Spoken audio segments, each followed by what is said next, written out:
ಓಂ ಶ್ರುತಿಸ್ಮೃತಿಪುರಾಣಾನಾಂ ಆಲಯಂ ಕರುಣಾಲಯಂ ನಮಾಮಿ ಭಗವತ್ಪಾದಶಂಕರಂ ಲೋಕಶಂಕರಂ ಶಂಕರಂ ಶಂಕರಾಚಾರ್ಯಂ ಕೇಶವಂ ಬಾದರಾಯಣಂ ಸೂತ್ರಭಾಷ್ಯಕೃತೌ ವಂದೇ ಭಗವಂತೌ ಪುನಃ ಪುನಃ.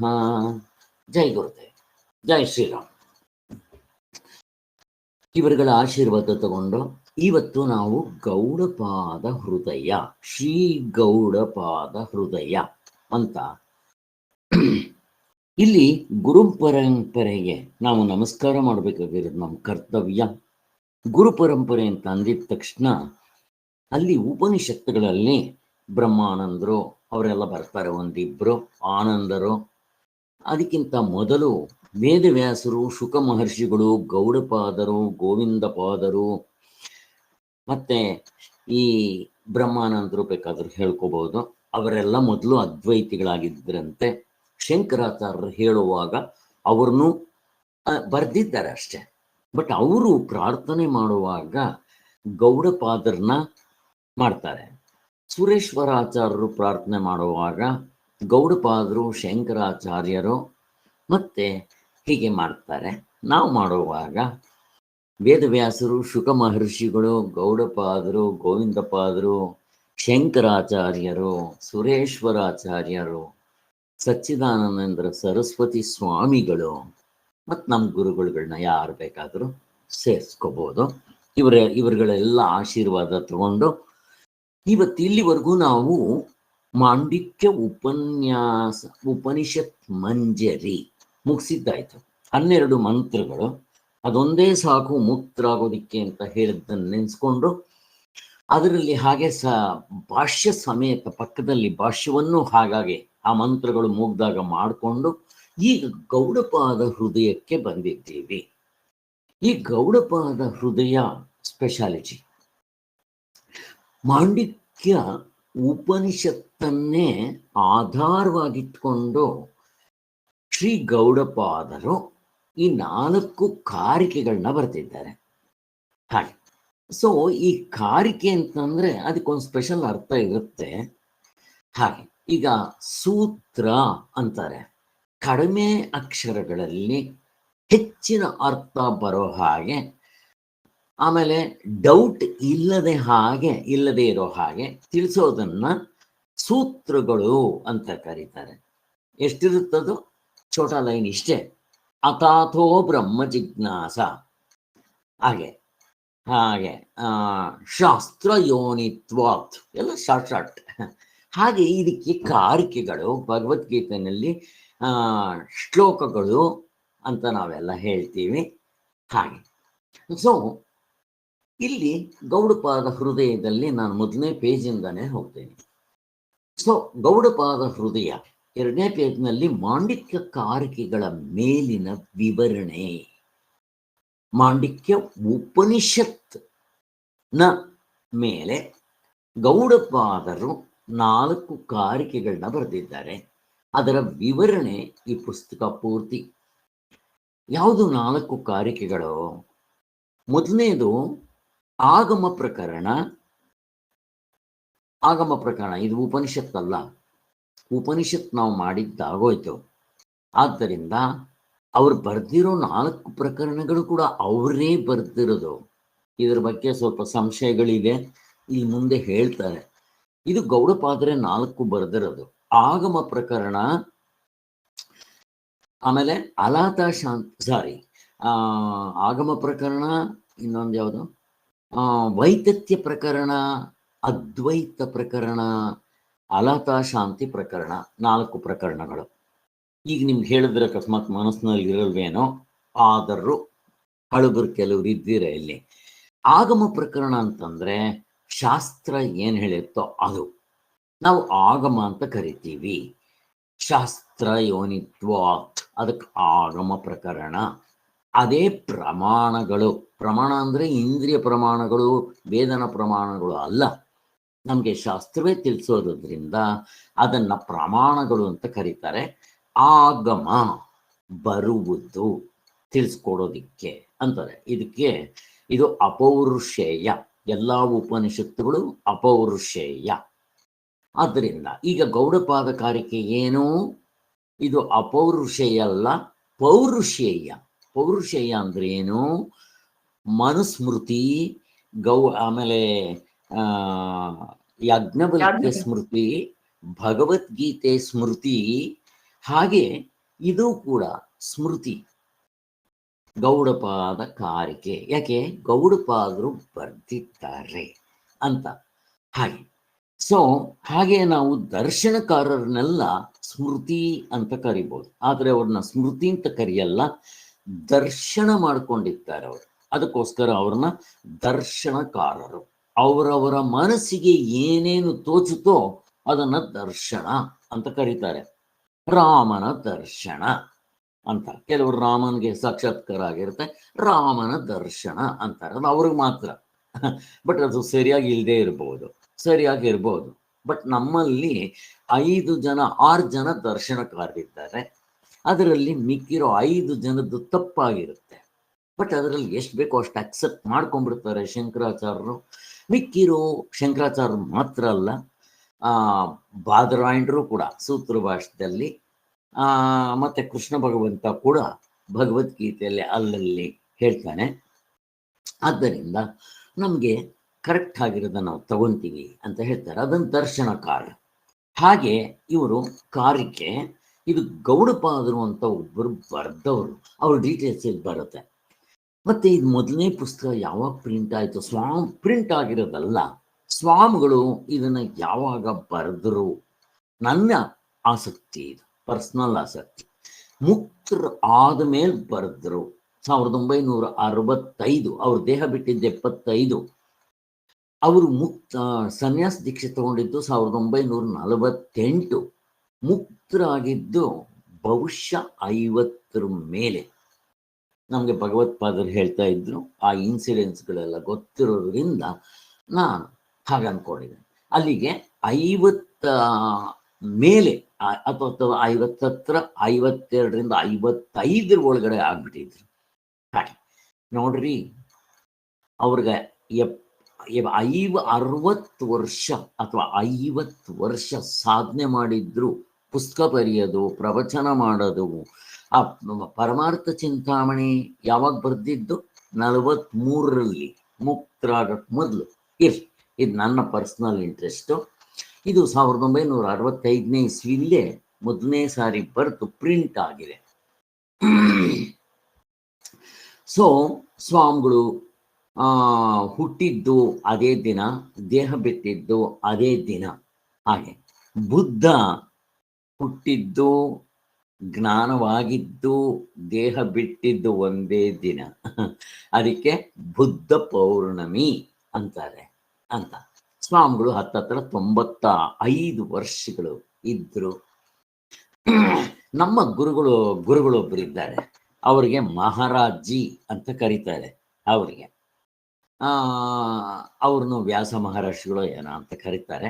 ಇರ್ಲಿ, ಅವರು ನಾನು 100 ವರ್ಷ ಬದುಕ್ತೀನಿ ಅಂತ ಹೇಳ್ತಾ ಇದ್ದವರು 100 ವರ್ಷಕ್ಕೆ 6 ತಿಂಗಳು ಕಡಿಮೆ ಬದುಕಿದ್ರು. ಅವ್ರು ಯೋಗ ಮಾಡ್ತಾ ಇದ್ರು. ನಮ್ಮ ಸಚ್ಚಿದಾನಂದ ಸರಸ್ವತಿ ಸ್ವಾಮಿಗಳು ಯಾವ ಯೋಗ ಮಾಡ್ತಾ ಇರಲಿಲ್ಲ. ಬಟ್ ಏನೋ ಸೂರ್ಯ ನಮಸ್ಕಾರದ ಬಗ್ಗೆ ಹೇಳ್ತಾರೆ, ನಾನು ಮಾಡ್ತಾ ಇದ್ದೆ ಅಂತ. ಅವರ ಜೀವನ ಚರಿತ್ರೆಯಲ್ಲಂತ ಯೋಗದ ಬಗ್ಗೆ ಅವ್ರು ಹೇಳ್ಕೊಂಡಂಗೆ ಕಾಣೋದಿಲ್ಲ.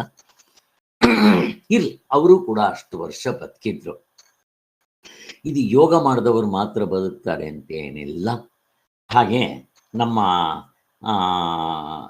ಯಾರು ತಿರುಕ ರಾಘವೇಂದ್ರ ಸ್ವಾಮಿಗಳು, ಅವರು ನಾನು 120 ವರ್ಷ ಬದುಕ್ತೀನಿ ಅಂತ ಯಾವಾಗಲೂ ಹೇಳ್ತಾ ಇದ್ರಂತೆ. ಆಯುರ್ವೇದದ ಪ್ರಕಾರ ಒಬ್ಬ ಮನುಷ್ಯನ ಆಯಸ್ಸು 120 ವರ್ಷ. ಆದರೂ ಅವರು 108 ವರ್ಷ ಬದುಕಿದ್ರು. ಆದ್ರಿಂದ ಇರ್ಲಿ. ಈಗ ನಾನು ಮುನ್ನುಡಿಗೆ ಬರ್ತೀನಿ. ಮುನ್ನುಡಿ ಅಂತಂದರೆ ಈ ಪುಸ್ತಕವನ್ನ ಇವರು ಅಧ್ಯಾತ್ಮ ಲಕ್ಷ್ಮೀ ನರಸಿಂಹಮೂರ್ತಿಗಳು ಬರೆದಿರೋದು ಮುನ್ನುಡಿ. ಹಾಗೆ ಆ ಮುನ್ನುಡಿಯಲ್ಲಿ ನಮಗೆ ಏನ್ ಬರ್ತಿದ್ದಾರೆ? ಈ ಗೌಡಪಾದ ಹೃದಯವನ್ನ 65ರಿಂದ 68ರವರೆಗೂ ಆ ಕಾರಿಕೆಯಲ್ಲಿ ಒಂದು ಮ್ಯಾಗಝಿನ್ ಬರ್ತಾ ಇತ್ತು, ಅದರಲ್ಲಿ ಕಳಿಸ್ತಾ ಇದ್ರು ಸ್ವಾಮಿಗಳು. ಅದನ್ನೇ ಒಂದು ಪುಸ್ತಕದ ರೂಪದಲ್ಲಿ ಮಾಡಿದ್ದಾರೆ. ಮತ್ತೆ ಈ 10 ಉಪನಿಷತ್ತುಗಳಿಗೆ ಮಂಜರಿ ತರ ಬರೆದಿದ್ದಾರೆ. ಅದರಲ್ಲಿ ಈ 6 ಉಪನಿಷತ್ತುಗಳಿಗೆ ಸಚ್ಚಿದಾನಂದೇಂದ್ರ ಸರಸ್ವತಿ ಸ್ವಾಮಿಗಳೇ ಮಂಜರಿ ರೂಪದಲ್ಲಿ ಬರೆದಿದ್ದಾರೆ ಅಂತ. ಇನ್ನು ಮಿಕ್ಕಿರೋ 5 ಉಪನಿಷತ್ತುಗಳಿಗೆ ಲಕ್ಷ್ಮೀ ನರಸಿಂಹ ಮೂರ್ತಿಗಳು ಮಂಜರಿ ರೂಪದಲ್ಲಿ ಬರ್ತಿದ್ದಾರೆ ಅಂತ. ಈ ಮಾಂಡಿಕ್ಯ ಉಪನಿಷತ್ಗೂ ಕೂಡ ಮಂಜರಿ ರೂಪದಲ್ಲಿ ಬರ್ತಿದ್ದಾರೆ. 12 ಮಂತ್ರಗಳಿರೋದು. ಈ ಒಂದು ಗೌಡಪಾದ ಕಾರಿಕೆಯಲ್ಲಿ ಒಟ್ಟು 215 ಶ್ಲೋಕಗಳಿದೆ. 12 ಶ್ಲೋಕಗಳಿದೆ. ಈ ಶಂಕರಾಚಾರ್ಯರು ಉಪನಿಷತ್ ಅಂದ್ರೆ ಮಾಂಡಿಕ್ಯ ಉಪನಿಷತ್ತಿಗೂ ಭಾಷ್ಯ ಬರೆದಿದ್ದಾರೆ. ಹಾಗೆ ಈ 4 ಕಾರಿಕೆಗಳಿಗೂ ಕೂಡ ಭಾಷ್ಯ ಬರೆದಿದ್ದಾರೆ. ಅವರು ಮಾಡಿರೋದು ಇದು ಒಂದು. ಶಂಕರಾಚಾರ್ಯರು ಯಾವ್ಯಾವುದು ಮಾಡಿದ್ದಾರೋ ಬರೆದಿದ್ದಾರೋ ಅದಕ್ಕೆ ಭಾಷ್ಯ, ಅದು ಎಲ್ಲ ಪ್ರಸ್ಥಾನತ್ರಕ್ಕೂ ಹೊಂದುತ್ತೆ ಅಂತ ಧಾರಾಳವಾಗಿ ಹೇಳ್ಬೋದು. ಅಷ್ಟು ಮಾತ್ರ ಅಲ್ಲ, ಈಗ ವೇದವ್ಯಾಸರು ಏನ್ ಹೇಳಿದ್ರು, ಶುಕ ಮಹರ್ಷಿಗಳು ಏನ್ ಹೇಳಿದ್ರು, ಇರ್ಲಿ ನಮಗೆ ಶುಕ ಮಹರ್ಷಿಗಳದ್ದೇನು ಸಿಗಲ್ಲ ಪುರಾಣಗಳಲ್ಲಿ ಬಿಟ್ರೆ. ಇನ್ನ ಅದಾದ ಮೇಲೆ ಇನ್ನ ಬಾದರಾಯಣ್ ಸೂತ್ರ ಭಾಷೆ ಅವರೇ ಬರೆದಿರೋದು. ಅವ್ರು ಏನ್ ಬರೆದ್ರು, ಗೌಡಪಾದರು ಕಾರಿಕೆಗಳನ್ನ ಏನ್ ಬರೆದ್ರು, ಶಂಕರಾಚಾರ್ಯರು ಪ್ರಸ್ಥಾನತ್ರಯ ಭಾಷ್ಯ ಮತ್ತು ಈ ಕಾರಿಕೆಗಳಿಗೆ ಭಾಷ್ಯ ಬರುತ್ತಿದ್ದಾರೆ. ಅವರಷ್ಟೇ ಮಾಡಿರೋದು.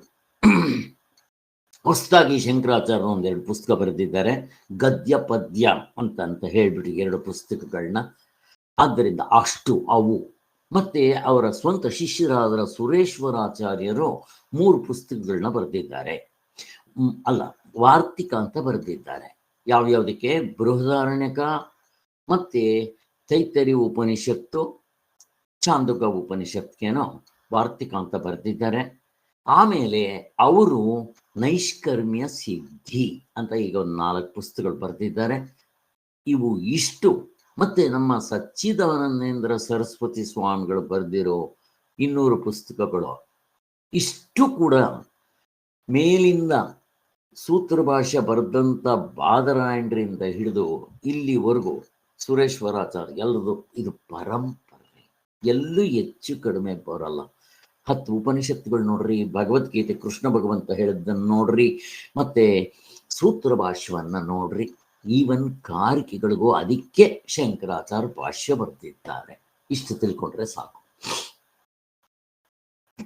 ಇನ್ನ ಅದ್ವೈತ ಸಿದ್ಧಾಂತವನ್ನ ನಿಷ್ಕೃಷ್ಟವಾಗಿ ಸ್ಪಷ್ಟವಾಗಿ ಪ್ರತಿಪಾದಿಸುವ ಗ್ರಂಥವಾಗಿದೆ ಮಾಂಡಿಕ್ಯ ಕಾರಿಕೆಗಳು. ಹೇಗಿದೆ ನೋಡ್ರಿ, ಶಂಕರಾಚಾರ್ಯ ಬರೆಯೋದಿದೋ ಮಾಂಡಿಕ್ಯ ಕಾರಿಕೆಗಳು ಕೂಡ ಸ್ವಲ್ಪವೂ ಸಂಶಯವಿಲ್ಲದಂತೆ ಸ್ಪಷ್ಟವಾಗಿ ಅದ್ವೈತ ವೇದಾಂತ ಸಿದ್ಧಾಂತವನ್ನ ತಿಳಿಸ್ಕೊಡುತ್ತೆ. ಅದಕ್ಕೆ ಶಂಕರಾಚಾರ್ಯರು ಟೈಟಲ್ ಕೊಡ್ತಾರೆ, ವೇದಾಂತಾರ್ಥ ಸಾರ ಸಂಗ್ರಹ ಅಂತ. ಭಾಷ್ಯದಲ್ಲಿ ಅವರು ಇದನ್ನು ಹೊಗಳ್ತಾರೆ. ಸೊ ಅದನ್ನು ನಮ್ಮ ಪೂಜ್ಯ ಶ್ರೀ ಶ್ರೀ ಸಚ್ಚಿದಾನಂದೇಂದ್ರ ಸರಸ್ವತಿ ಸ್ವಾಮಿಗಳು ಸಂಸ್ಕೃತ್ನಲ್ಲಿ ಒಂದು ಪುಸ್ತಕ ಬರೆದ್ರು, ಈ ಮಾಂಡಿಕ್ಯ ರಹಸ್ಯ ವಿವೃತ್ತಿ ಅಂತ, ವಿವೃತಿ ಅಂತ. ಅದು ಸಂಸ್ಕೃತ್ ಬರೋರು ಮಾತ್ರ ಕಷ್ಟವಾಗಿದೆ. ಆ ಪುಸ್ತಕನ ನಾವು ಮುಟ್ಟಕ್ಕೆ ಹೋಗ್ತಾ ಇಲ್ಲ. ಅದನ್ನ ನಮ್ಮ ಕನ್ನಡಿಗರಿಗೆ ಸಹಾಯ ಆಗಲಿ ಅಂತ ಅದರ ಜಿಸ್ಟ್, ಅದರ ಸಾರಾಂಶವನ್ನ ಕನ್ನಡದಲ್ಲಿ ಗೌಡಪಾದ ಹೃದಯ ಅನ್ನೋ ಪುಸ್ತಕದಲ್ಲಿ ಹಿಂಡಿಟ್ಟಿದ್ದಾರೆ. 215 ಶ್ಲೋಕಗಳು ಅವರು ಬರೆದಿದ್ದಾರೆ. ಅಷ್ಟಕ್ಕೂ ಇದು ಮಂಜರಿ, ನಮಗೆ ಮಂಜರಿ ಡಿಟೆಕ್ಟಿವ್ ಪುಸ್ತಕ ಅಂತ ನಾನು ಏನು ಹೇಳ್ತೇನೋ ಅದು ಆ ರೀತಿ ಇದೆ. ಅದಕ್ಕೋಸ್ಕರ ನಮ್ಮ ಈ ಗೌಡಪಾದ ಹೃದಯ ಓದ್ಕೊಂಡು ಆಮೇಲೆ ನಾವು ಕಾರಿಕೆಗಳಿಗೆ ಡೈರೆಕ್ಟ್ ಹೋಗ್ಬೋದು.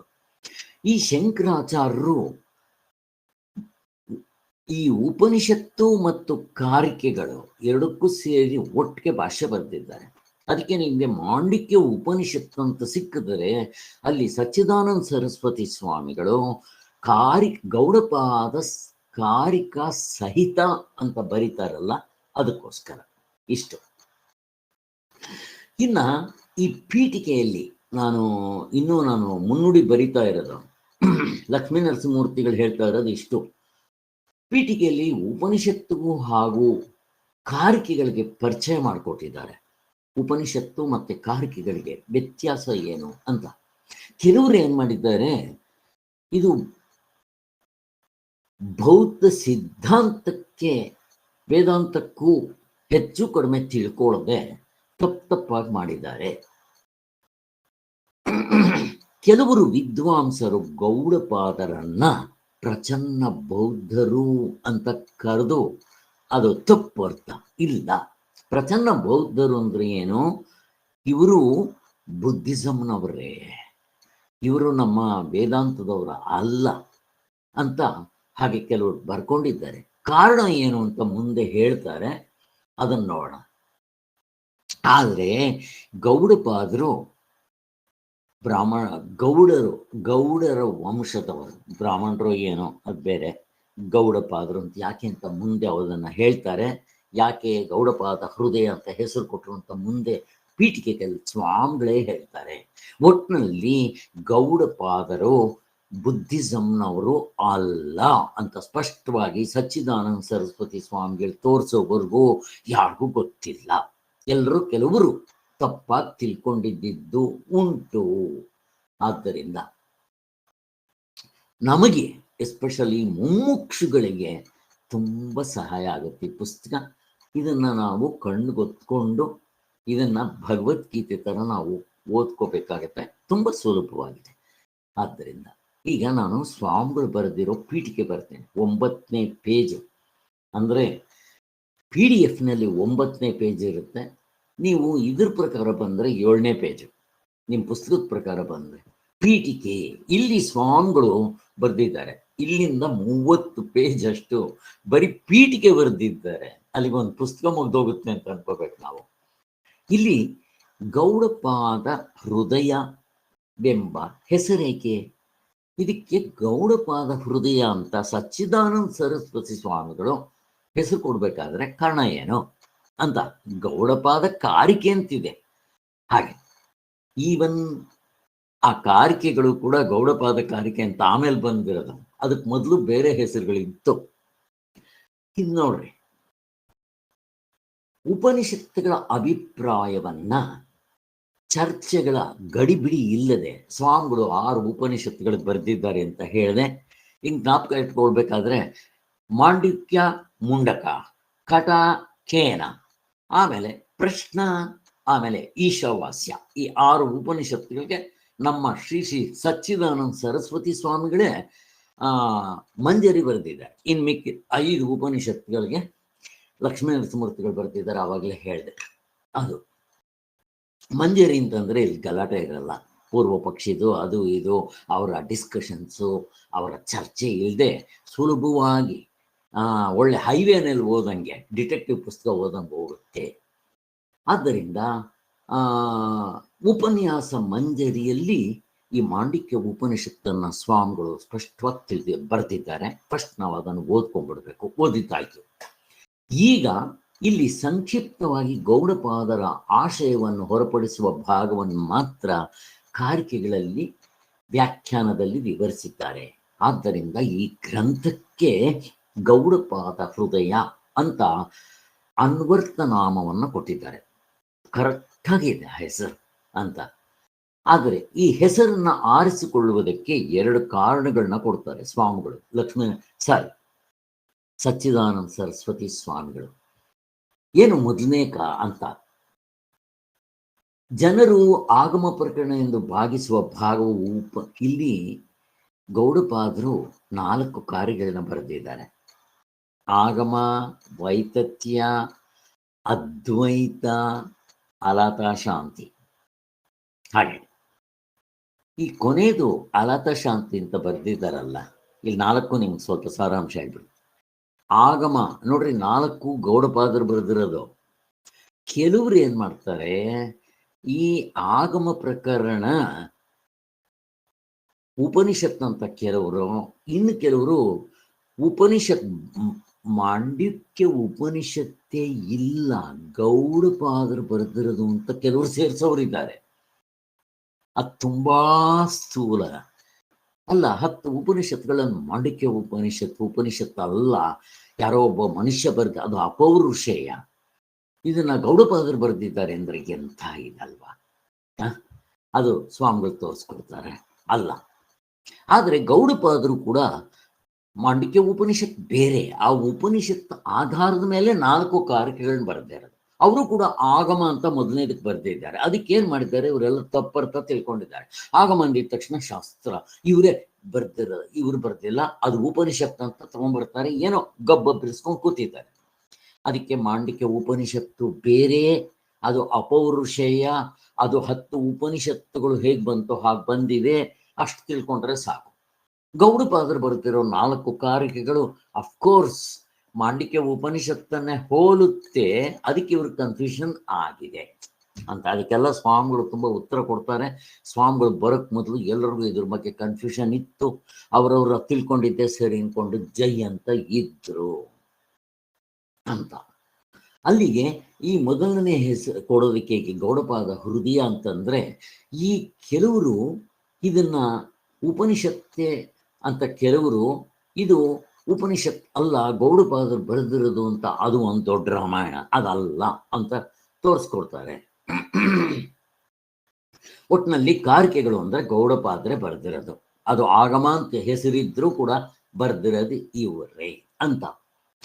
ಎರಡನೇದು, ಇದಕ್ಕೆ ಈ ರೀತಿ ಹೆಸರು ಬರೋದಕ್ಕೆ ಇನ್ನೊಂದು ಗೌಡಪಾದ ಹೃದಯ ಅನ್ನೋದಕ್ಕೆ ಕಾರಣ ಏನು ಅಂತಂದ್ರೆ, ಉಪನಿಷತ್ತನ 12 ಮಂತ್ರಗಳನ್ನ ಬಿಟ್ಟರೆ ಮಿಕ್ಕ 4 ಪ್ರಕರಣಗಳಿಗೂ ಗೌಡಪಾದಾರಾಚಾರ್ಯ ಅವರ ಗ್ರಂಥಕ್ಕೆ ಸೇರಿದೆ. ಅದಕ್ಕೆ ಅವ್ರು ಬರೆದಿರೋ 4 ಗೌಡಪಾದರೆ ಬರೆದಿರೋದು, ಉಪನಿಷತ್ತೇ ಬೇರೆ ಅಂತ. ಬೇಕಾದಷ್ಟು ಸಾಕಾದಷ್ಟು ಆಧಾರ ಇದೆ ಅಂತ ಹೇಳ್ತಾರೆ. ಈ 4 ಪ್ರಕರಣಗಳು ಕೂಡ ಒಂದೇ ವಿಷಯವನ್ನ ತಿಳಿಸಕ್ ಬರ್ತಾ ಇದೆ. ಏನದು? ಅವಸ್ಥಾತ್ರಯ ವಿಚಾರದಿಂದ ನಮ್ಮ ಆತ್ಮನನ್ನ ತಿಳ್ಕೊಳ್ಳೋದಿಕ್ಕೆ ಇಷ್ಟು. ಮತ್ತೆ ಸ್ಪಷ್ಟವಾಗಿ ಸುಲಲಿತವಾಗಿ ಎಲ್ರಿಗೂ ಅರ್ಥ ಆಗೋ ಹಾಗೆ, ಮಂಜರಿ ಮಾತ್ರ ನಮ್ಗೆ ಅರ್ಥ ಆಗುತ್ತೆ. ಮಂಜರಿ ಓದ್ಬಿಟ್ಟು ಕಾರಿಕೆಗೆ ಹೋದ್ರೆ ಎಲ್ಲ ಸುಲಭವಾಗಿ ಅರ್ಥ ಆಗುತ್ತೆ. ಆದ್ದರಿಂದ ಗೌಡಪಾದ ಹೃದಯ ಹೆಸರರ್ಥ ಯಾಕೆ ಕೊಟ್ಟರು ಅಂತ ಇದು ಎರಡನೇ ಅರ್ಥ. ಇಷ್ಟವಾಗಿದೆ. ಕೊನೆಗೆ ಮಾಂಡಿಕ್ಯ ಭಾಷ್ಯ ಮತ್ತು ಕಾರಿಕೆ ಇವುಗಳು ಗೂಡಿದ ಒಟ್ಟು ಗ್ರಂಥದ ಪೀಠಿಕೆಯಲ್ಲೂ ಸ್ವಾಮಿಗಳು ಇವರು ಇವಾಗ ಇದರಲ್ಲಿ 39 ಪೇಜ್ ಬರ್ತಿದ್ದಾರೆ.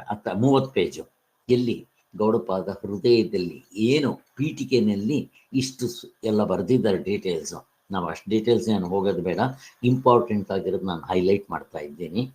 ಮತ್ತೆ ಇನ್ನು ಭಾಷ್ಯ ಬರೆದಿರಲ್ವಾ, ಮಾಂಡಿಕ್ಯ ಭಾಷ್ಯ ವಿತ್ ಗೌಡಪಾದ ಕಾರಿಕೆ, ಅಲ್ಲೂ ಇದೇ ತರ ದೊಡ್ಡ ಪೀಠಿಕೆ ಕೊಟ್ಟಿದ್ದಾರೆ, ಅದನ್ನು ಓದ್ಕೋಬಹುದು ಅಂತ ಹೇಳ್ತಾ ಇದ್ದಾರೆ. ಈಗ 8ನೇ ಪೇಜ್, ವಿಚಾರ ವಿಷಯದ ವಿಭಾಗಗಳು. ಇಲ್ಲಿ ಮಾಂಡಿಕ್ಯವು ಉಪನಿಷತ್ತೋ ಅಥವಾ ಅಲ್ಲವೋ ಅನ್ನೋ ಒಂದು ಪ್ರಶ್ನೆ ಬರುತ್ತೆ. ಅದಕ್ಕೋಸ್ಕರ ಮತ್ತೆ ಗೌಡಪಾದರು ಯಾರು, ಈ ಗ್ರಂಥಕ್ಕೆ ಮೊದಲು ಹೆಸರು ಏನಿತ್ತು, ಇವುಗಳನ್ನೆಲ್ಲ ಸ್ವಲ್ಪ ಹೇಳ್ತಾರೆ. ಈಗ ಗೌಡಪಾದರು ಯಾರಪ್ಪ ಅಂತ ಒಂದು ಪ್ರಶ್ನೆ ಬರುತ್ತೆ. ಇವ್ರನ್ನ ಗುರು ಪರಂಪರೆಯಲ್ಲಿ ಶಂಕರಾಚಾರ್ಯರೂ ಕೂಡ ಇವ್ರನ್ನ ಪ್ರಾರ್ಥನೆ ಮಾಡ್ತಾರೆ. ಗುರು ಪರಂಪರೆ ಅಂತಾರೆ. ಇಲ್ಲಿ ಗುರು ಪರಂಪರೆ ಅಂತಂದ್ರೆ ಏನು? ಸಂಪ್ರದಾಯ ಗುರು ಪರಂಪರೆ. ಒಂದು ಸಂಪ್ರದಾಯ ಬಿಡಬಾರ್ದು. ಸಂಪ್ರದಾಯ ಅಂದ್ರೆ ಏನು?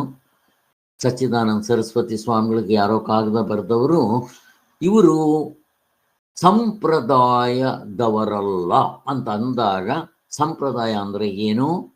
ಮತ್ತೆ ಗುರು ಪರಂಪರೆ ಅಂದ್ರೆ ಏನು ಅಂತ. ಸಂಪ್ರದಾಯ ಅಂತಂದ್ರೆ ಹಿಂದಿನಿಂದ ಬಂದದ್ದು, ಬ್ರಹ್ಮಾನಂದರು ಮತ್ತೆ ಅನಂತ ಪುರವು, ಆಮೇಲೆ ಅದಾದ್ಮೇಲೆ ಇವರು ವೇದವ್ಯಾಸರಿಂದ, ಸುಖ ಮಹರ್ಷಿಗಳಿಂದ, ಗೌಡಪಾದರಿಂದ, ಗೌಡಪಾದರ ಪಕ್ಕಕ್ಕೆ ತಿಟ್ಕೊಂಡ್ಬಿಟ್ರೆ ಪ್ರಸ್ಥಾನತ್ರ ಭಾಷ್ಯಗಳಿಂದ, ಇವೆಲ್ಲ ಕೂಡ ಒಂದೇ ಇದರಲ್ಲಿ ಹೇಳ್ಕೊಂಡು ಬರುತ್ತೆ. ಪ್ರಸ್ಥಾನತ್ರ ಭಾಷ್ಯ 3, ಭಗವದ್ಗೀತೆ ತಗೊಳ್ರಿ ಅದೇ ಧಾಟಿಲಿ ಬರುತ್ತೆ. 10 ಉಪನಿಷತ್ತುಗಳು ತಗೊಳ್ರಿ ಅದೇ ಧಾಟಿ. ಸೂತ್ರ ಭಾಷೆ ತಗೊಳ್ರಿ ಅದನ್ನ ಬರ್ದವ್ರು ಬಾದರಾಯಣರು, ಅದೇ ಧಾಟಿ. ಇದನ್ನ ಸನಾತನ ಸಂಪ್ರದಾಯ ಒಂದು ಆರ್ಡರ್ನಲ್ಲೇ ಕರ್ಕೊಂಡ್ಬರುತ್ತೆ. ಎಲ್ಲೂ ಮಿಸ್ಟೇಕ್ ಬರಲ್ಲ, ತಪ್ಪು ಬರಲ್ಲ, ಎಲ್ಲ ಒಂದೇ ಥರ. ನೀವು ನೋಡ್ತಾ ಇದ್ರೆ ಒಬ್ಬರೇ ಬರ್ದಿರ್ಬೇಕೇನೋ ಅಂತ ಅನ್ಸುತ್ತೆ. ಇದು ಸಂಪ್ರದಾಯ. ಅದಕ್ಕೆ ತಕ್ಕಂತೆ ಗುರು ಸಂಪ್ರದಾಯ. ಇಲ್ಲಿ ಗುರುಗಳು ಯಾರು ಅಂತಂದಾಗ ವೇದವ್ಯಾಸರವ್ರನ್ನೆಲ್ಲ ಬಿಟ್ಟರು ಗೌಡಪಾದರು, ಗೋವಿಂದಪಾದರು, ಶಂಕರಾಚಾರ್ಯರು, ಸುರೇಶ್ವರಾಚಾರ್ಯರು, ನಮ್ಮ ಸಚ್ಚಿದಾನಂದ ಸರಸ್ವತಿ ಸ್ವಾಮಿಗಳು ಹೇಳ್ಕೋಬಹುದು. ಅವ್ರ ಹಿಂದೆ ಇದ್ದೇ ಇದ್ದಾರೆ ಕೃಷ್ಣಸ್ವಾಮಿ ಅವರು, ಕಿಂತ ಹಿಂದೆ ಅನಂತ ಅವರು, ಗೊತ್ತಿರೋ ಹಾಗೆ ಇಷ್ಟು ಜನ ಗುರು ಪರಂಪರೆ ಅಂತ ಹೇಳ್ಬೋದು. ಇದರಲ್ಲಿ ಗೌಡಪಾದರೆಂಬ ಅವರ ಹೆಸರು ಅರ್ಥ ಬರುವ ಒಂದು ಪದ್ಯವನ್ನ ಬೇರೆ ಕಡೆ ಎಲ್ಲೋ ಕೋಟ್ ಮಾಡಿದ್ದಾರೆ. ಅದಕ್ಕೋಸ್ಕರ ಒಬ್ರು ವೆಸ್ಟರ್ನ್ ಫಿಲಾಸಫರ್ಸ್ ನೋಡ್ರಿ, ನಮ್ಗಿದರ ಅರ್ಥ ಗೊತ್ತಿಲ್ಲ, ಅವರು ಸಂಸ್ಕೃತ ಅರ್ಥ ಮಾಡಿಕೊಂಡು ವಾಲೇಝರ್ ಅಂತ ಪಾಶ್ಚಾತ್ಯ ವಿದ್ವಾಂಸನು ಅದರ ಬಗ್ಗೆ ಎಲ್ಲ ಬರೀತಾರೆ. ನಾವು ಅವನಿಂದ ತಿಳ್ಕೋಬೇಕು. ಅಪ್ಪ ಎಂತೆಂಥವ್ರು ಇರ್ತಾರೆ, ಎಂದರೋ ಮಹಾನುಭಾವರು. ಅವ್ರು ಏನ ತಪ್ಪಾದ್ರೂ ಬರ್ದಿರ್ಲಿ, ಅವ್ರು ಸಂಸ್ಕೃತ ಬರಬೇಕು, ಅವುಗಳನ್ನ ಓದಬೇಕು, ಇಂಗ್ಲೀಷ್ನಲ್ಲಿ ಅವರು ಅದ್ರ ಪುಸ್ತಕಗಳನ್ನ ಬರಿಬೇಕು. ಅವ್ರು ಹೇಳ್ತಾರೆ ಗೌಡಪಾದರು ಅಂತಂದ್ರೆ ಹೇಗೆ ಗೌಡರು ದ್ರಾವಿಡರು, ಹಿಂದೆ ನಮಗೆ ದ್ರಾವಿಡರು ಅಂತ ಇರ್ತಾ ಇದ್ರು, ಹಾಗೆ ಗೌಡಪಾದರು ಅಂದ್ರೆ ಒಬ್ರಪ್ಪ ಅಂತ ಬರೀತಾರೆ. ಆದ್ರಿಂದ ಗೌಡಪಾದರಿಗೆ, ಶಂಕರ ಭಗವತ್ಪಾದರಿಗೂ, ಸುರೇಶ್ವರಾಚಾರ್ಯ, ಇನ್ನ ಶಂಕರಾಚಾರ್ಯರಂತೂ ಬರ್ದಿದ್ದಾರೆ. ಈವನ್ ಸುರೇಶ್ವರಾಚಾರ್ಯರು ತಮ್ಮ ಪುಸ್ತಕಗಳು ಬರ್ಕೊಳ್ಳುವಾಗ ಅವರು ಈ ಗುರು ಪರಂಪರೆ ನೆನೆಸ್ಕೊಳ್ಳುವಾಗ ಗೌಡಪಾದರು, ಶಂಕರಾಚಾರ್ಯರು ಅಂತ ನೈಷ್ಕರ್ಮ್ಯ ಸಿದ್ಧಿಯಲ್ಲಿ ಬರ್ದ್ಬಿಟ್ಟಿದ್ದಾರೆ. ನೈಷ್ಕರ್ಮ್ಯ ಸಿದ್ಧಿ ಅಂತ ಅವರೇ ಬರೆದಿದ್ದು ಪುಸ್ತಕ, ಅದರಲ್ಲಿ ಬರ್ದಿದ್ದಾರೆ. ಅಲ್ಲಿಗೆ ಕೆಲವರು ಊಹೆ ಮಾಡೋದೇನು ಅಂದ್ರೆ ಗೌಡ ಅಂತ ಅನ್ನೋದೊಂದು ಹೆಸರು, ಪಾದ ಅಂತಂದ್ರೆ ಏನು, ಗೌರವಕ್ಕೋಸ್ಕರ ತಿಳಿಸೋದು, ಗೌರವಾಗಿ. ಗೌಡರು ಅಂತಂದ್ರೆ ಅವರ ಹೆಸರು. ಮೋಸ್ಟ್ಲಿ ಗೌಡರು ಅಂತಂದ್ರೆ ನಮ್ಮಲ್ಲಿ ಈ ಒಡ್ರು ಅಥವಾ ಇವರು ಏನಂತಾರೆ, ಶೂದ್ರರಿಗೆ ಗೌಡರು ಅಂತ ಕರಿತೀವಿ. ಅಂದ್ರೆ ಶೂದ್ರ ಇವರೆಲ್ಲ ಗೌಡ್ರ, ಶೂದ್ರ ಇದಕ್ಕೆ ಸೇರ್ಕೊಂತಾರೆ, ಗೌಡರು ಇವರೆಲ್ಲ ಮಿಕ್ದವರೆಲ್ಲ. ಹಾಗೆ ಯಾರೇ ಸೇರ್ಕೊಳ್ಳಿ. ಈಗ ಭಗವತ್ಪಾದರು, ಪಾದರು, ಕೆಲವರ ಸನ್ಯಾಸಿಗಳ ದೀಕ್ಷೆಯಲ್ಲಿ ಆನಂದ ಅಂತ ಹೇಳ್ತಾರೆ. ಹಾಗೆ ಸೊ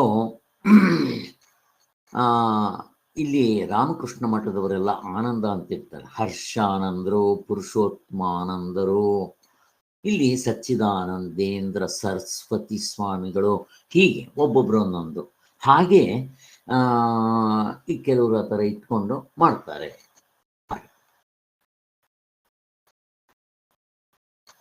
ಸೊ ಈ ವಿಧುಶೇಖರ ಭಟ್ಟ ಅಂತನವರು ಹಾಗೆ ಹೇಳ್ತಾರೆ. ಇಷ್ಟು. ಮತ್ತೆ ಇದ್ರ ಬಗ್ಗೆ ನಾವು ಸರಿಯಾಗಿ ತಿಳ್ಕೋಬೇಕು ಅಂದ್ರೆ ಶಂಕರ ವಿಜಯಗಳು ಅಂತ ಅನ್ನೋದು 12 ಇದೆ, 12 ಶಂಕರಾಚಾರ್ಯ ಜೀವನ ಚರಿತ್ರೆ ಬಗ್ಗೆ ಒಬ್ಬೊಬ್ರು ಒಂದೊಂದು ಬರ್ದು ಹಾಕಿದ್ದಾರೆ. ಅವ್ರನ್ನ ಹೊಗಳೋದಿಕ್ಕೋ, ಮೇಲ್ ಕುಂಡ್ರಿಸೋದಿಕ್ಕೋ, ಏನೇನೋ ಮಾಡೋದಕ್ಕೆ ಎಲ್ಲ ಸಗಣಿ ಹಚ್ಚಿ ಕುಂಡ್ರಿಸಿದ್ದಾರೆ.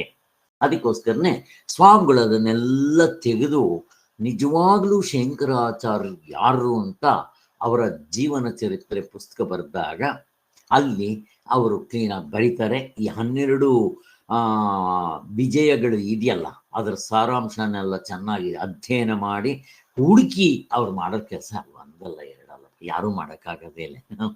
ಆದ್ದರಿಂದ ಈ ಹೆಸರನ್ನ ಕೊಟ್ಟು ರಟ್ಟಾಗಿ ಕ್ಲೀನಾಗಿ ಸ್ಪಷ್ಟವಾಗಿ ಹೇಳಿದ್ದಾರೆ. ಈಗ ಅಷ್ಟು ಸಾಕು. 9ನೇ ಪೇಜ್ಗೆ ಹೋಗ್ತೀನಿ.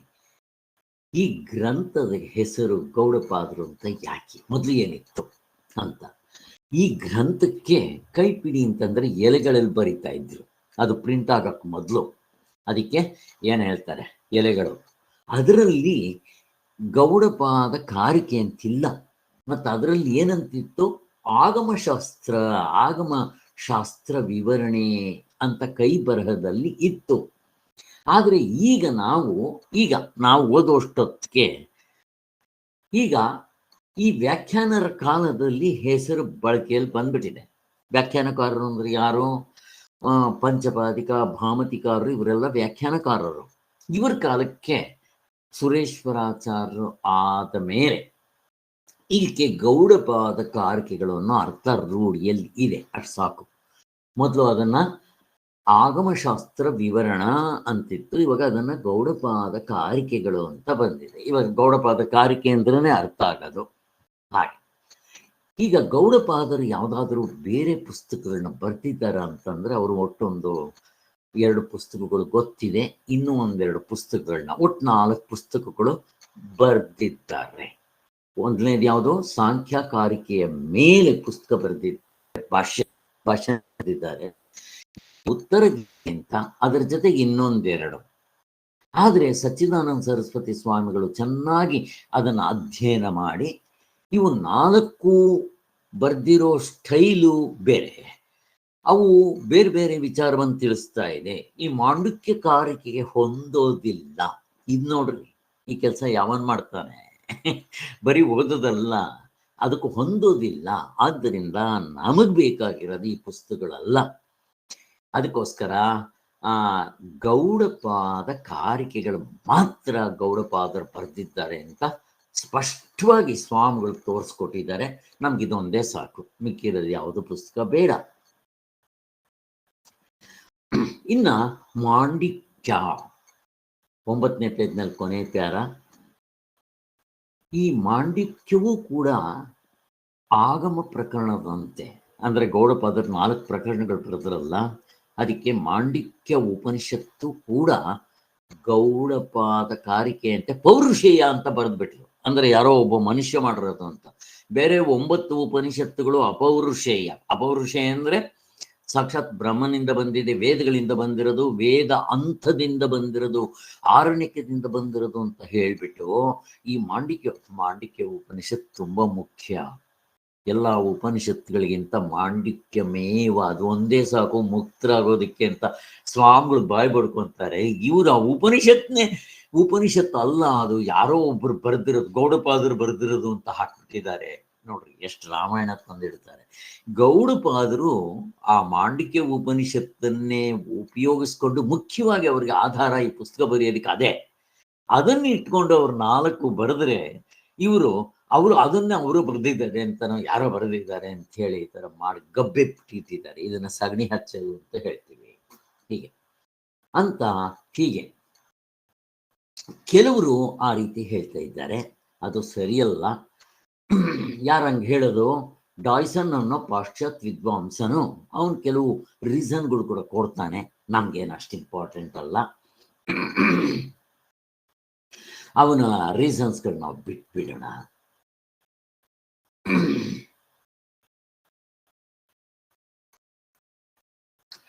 10ನೇ ಪೇಜು.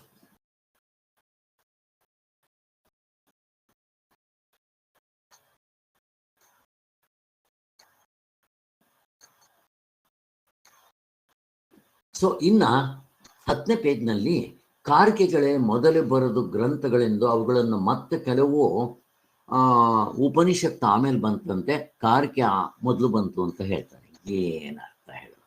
ಗೌಡಪಾದರೆ ಹೇಳ್ಕೊಂತಾರೆ ಮಾಂಡಿಕ್ಯ ಉಪನಿಷತ್ತನ ಆಧಾರದ ಮೇಲೆ ಅಂತ, ಸ್ವಾಮಿಗಳು ಹಂಗೆ ಬರ್ತಿದ್ದಾರೆ, ಎಲ್ಲರೂ ಕೂಡ ಹೀಗೆ ಈ ತಪ್ಪರ್ಥಗಳು ಮಾಡ್ತಾ ಇದ್ದಾರೆ ಅಂತ. ಇನ್ನ ಈ ವಿಧುಶೇಖರ ಅವುಗಳನ್ನು ಮತ್ತು ಕೆಲವು ಪ್ರಾಚೀನ ಉಪನಿಷತ್ತುಗಳ ಆಧಾರವಿಟ್ಟುಕೊಂಡು ಯಾರೋ ಈಗ ಮಾಂಡಕ್ಯ ಉಪನಿಷತ್ತು ಗ್ರಂಥವನ್ನ ನಿರ್ಮಿಸಿರ್ತಾರೆ ಅಂತ ಇನ್ನು ಕೆಲವರು ತಪ್ಪರ್ಥ ಬರೀತಾರೆ, ಯಾರೋ ನಿರ್ಮಿಸಿದ್ದಾರೆ ಅಂತ. ಅವೆಲ್ಲ ತಪ್ಪು ಅಂತ. ಇಲ್ಲಿ ವಿಧುಶೇಖರ ಭಟ್ಟಾಚಾರ್ಯರು ತಮ್ಮ ಆಗಮಶಾಸ್ತ್ರ ಹೆಸರನ್ನು, ಅವರು ಇಂಗ್ಲಿಷ್ ಪುಸ್ತಕವನ್ನು ಬರೆದಿದ್ದಾರೆ. 43ರಿಂದ 50ರಲ್ಲಿ ಸಂಸ್ಕೃತದಲ್ಲೇನೋ ಇದು ಕಲ್ಪನಾ ಮಾತ್ರ, ಅದರಲ್ಲಿ ಏನಷ್ಟು ಸರಿಯಾಗಿಲ್ಲ ಅಂತ ಬರೀತಾರೆ. ಅದರಲ್ಲಿ ಸುರೇಶ್ವರಾಚಾರ್ಯರು ಸ್ಪಷ್ಟವಾಗಿ ಬರ್ತಿದ್ದಾರೆ. ಏನಂತ? ಬೃಹದಾರಣ್ಯಕ ವಾರ್ತಿಕ, ಸುರೇಶ್ವರಾಚಾರ್ಯರು ಬರೆದಿರೋದು ಬೃಹದಾರಣ್ಯಕ ವಾರ್ತಿಕ. ನೋಡ್ರಿ, ಅವ್ರು ಏನ್ ಬರೆದ್ರು ವಾರ್ತಿಕ ಅಂತ ಹೆಸರು ಕೊಡ್ತಾರೆ. ಹಾಗೆ ಏನ್ ಬರೆದಿದ್ದಾರೆ? ಒಂದು ಶ್ಲೋಕದಲ್ಲಿ ಮಾಂಡಿಕ್ಯವನ್ನ ಉಪನಿಷತ್ನೆಂದು ಸ್ಪಷ್ಟವಾಗಿ ಕರೆದಿರೋದಕ್ಕೆ ಬೇಕಾದಷ್ಟು ಸಾಕ್ಷಿಗಳಿದೆ. ಅದು ಉಪನಿಷತ್ತೇ. ಯಾರೋ ಒಬ್ಬ ಮನುಷ್ಯ ಬರೆದು ಅದನ್ನ ಪೌರುಷೇಯ ಅಂತ ಮಾಡಿದ್ದಾರಲ್ಲ, ಸರಿಯಲ್ಲ ಅಂತ ತಿಳಿಸ್ಕೊಟ್ಟಿದ್ದಾರೆ. ಈಗ 10ನೇ ಪೇಜ್ನಲ್ಲಿ ಕೊನೆ ಪ್ಯಾರ. ಈಗ ಆಗಮ ಪ್ರಕರಣಕ್ಕೂ ಉಪನಿಷತ್ತಿಗೂ ವ್ಯತ್ಯಾಸ ಏನು? ಎರಡಕ್ಕೂ ವ್ಯತ್ಯಾಸ ಇದೆ. ಉಪನಿಷತ್ತೇ ಬೇರೆ. ಉಪನಿಷತ್ತು ವೇದಗಳ ಕೊನೆಯಿಂದ ಆರಣ್ಯಕದಲ್ಲಿ ಬಂದಿರೋದು ಎಲ್ಲ ಬೇರೆ. 108 ಉಪನಿಷತ್ತುಗಳಿದೆ. ಅದರಲ್ಲಿ ಮುಖ್ಯವಾಗಿ 10ಕ್ಕೆ ಶಂಕರಾಚಾರ್ಯ ಭಾಷ್ಯ ಬರೆದಿರೋದ್ರಿಂದ 10 ಸಾಕು. ಆ 10ರಲ್ಲಿ ಈ ಮಾಂಡಿಕ್ಯ ಒಂದೇ ಸಾಕು, ಡೈಮಂಡ್ ಇದ್ದಂಗೆ ಅದು ಮಧ್ಯದಲ್ಲಿ ಅಂತ. ಅಲ್ಲಿಗೆ ಈ ಉಪನಿಷತ್ತನ್ನ ಎಲ್ಲರೂ ಹೇಳಿದ್ದಾರೆ. ಎಲ್ಲೋ ಕೆಲವರು ಈ ಥರ ಹೇಳ್ತಾರೆ, ತಪ್ಪಭಿಪ್ರಾಯ. ಅದನ್ನ ವೇದ ಅಂಥದಿಂದನೇ ನಾವು ತಗೋಬೇಕು ಅಂತ, ಆರಣ್ಯಕದಿಂದ ಅಂತ. ಇನ್ನ ಆಗಮ ಪ್ರಕರಣ ಅಂತಂದ್ರೆ ಗೌಡಪಾದರು ಬರ್ದಿದ್ದಾರೆ ಅದನ್ನ. 4 ಪ್ರಕರಣಗಳಲ್ಲಿ ಆಗಮ ಪ್ರಕರಣ ಕೂಡ ಮೊದಲನೆಯದು. ಹಾಗೆ ಅಂತ ಈ ಭಟ್ಟಾಚಾರ್ಯರು ತಮ್ಮ ನೂತನ ಕಲ್ಪನೆ, ತಪ್ಪು. ಭಟ್ಟಾಚಾರ್ಯರು ಅಂತಂದ್ರೆ ಅವರೇ ದಿವಂಗತ ವಿದುಶೇಖರ ಭಟ್ಟಾಚಾರ್ಯರು ಅಂತ ಮೇಲೆ ಹೇಳಿದ್ವಲ್ಲ, ಅವರೇ. ಅವರು ಹೇಳೋ ಪ್ರಕಾರ ಏನ್ ಹೇಳ್ತಾರೆ? ಮೊದಲನೇದು ಕಾರಿಕೆ ಮೊದಲಿದ್ದು ಉಪನಿಷತ್ ಭಾಗ ಆಮೇಲೆ ಬಂತು ಅಂತ ಹೇಳ್ತಾರೆ. ನೋಡ್ರಿ, ಯಾರಾದ್ರೂ ನಂಬ್ತಾರ? ಇವೆಲ್ಲ ಸರಿ ಇಲ್ಲ ಅಂತ. ಅದಕ್ಕೋಸ್ಕರ ಭಟ್ಟಾಚಾರ್ಯರು 10 ಪಾಯಿಂಟ್ಗಳನ್ನ ಹೇಳ್ತಾರೆ. ಅದನ್ನ ನಮ್ಮ ಸಚ್ಚಿದಾನಂದ ಸರಸ್ವತಿ ಸ್ವಾಮಿಗಳು ಭಟ್ಟಾಚಾರ್ಯ ಏನ್ ಹೇಳ್ತಾರೋ ಅದು ತಪ್ಪು ಅಂತ ತೋರಿಸೋದಿಕ್ಕೆ ಅವ್ರದ್ದು 2 ಪಾಯಿಂಟ್. ಮೊದಲು ಕಾರಿಕೆ ಉಪನಿಷತ್ ಆಮೇಲೆ ಬಂತು ಅಂತ ಹೇಳಿ ಏನೇನೋ ಗಬ್ಬೆ ಬಿಡಿಸಿದ್ದಾರೆ. ಹೀಗೆ ಅದೆಲ್ಲ ತಪ್ಪು ಅಂತ ಅವನು 10 ಪಾಯಿಂಟ್ಗಳ ಪುಸ್ತಕದಲ್ಲಿ ಬರೀತಾನೆ ಅವನು. ಆ 10 ಪಾಯಿಂಟ್ಗಳಿಗೆ ಸ್ವಾಮಿಗಳು ಉತ್ತರ ಕೊಡ್ತಾರೆ. ನಾನು ಅದನ್ನ ಇವಾಗ ಹೇಳಕ್ ಹೋಗಲ್ಲ, ಅದು ಸ್ವಲ್ಪ ಡೀಟೇಲ್ ಆಗಿದೆ. ನಿಮ್ಗೆ ಇವಾಗ ಹೇಳಿದ್ರೆ ಏನೂ ಅರ್ಥ ಆಗೋದಿಲ್ಲ, ಬೇಡ ಅದು. ಆದ್ದರಿಂದ ಆದರೂ ಓದುವಾಗ ನಾನು ಓದಿದಾಗೆಲ್ಲ ಮತ್ತೊಂದು ಸಾರಿ ಅದನ್ನು ಓದ್ತೀನಿ. ಹಾಗೆ ಇವಾಗ ಅದು ಬೇಡ, ಅದನ್ನು ನಾನೆಲ್ಲ ಸ್ಕಿಪ್ ಮಾಡ್ತಾ ಇದ್ದೀನಿ. 10 ಪಾಯಿಂಟ್ಗಳು, ಅದೇ 10 ತುಂಬಾನೇ ಇದೆ ಸ್ವಲ್ಪ. ಅಲ್ಲಿಗೆ ನಾನು 16ನೇ ಪೇಜಿಗೆ ಬಂದೆ. ಪುಸ್ತಕ ಇರೋರು 16ನೇ ಪೇಜ್ ನೋಡ್ಕೊಳ್ರಿ.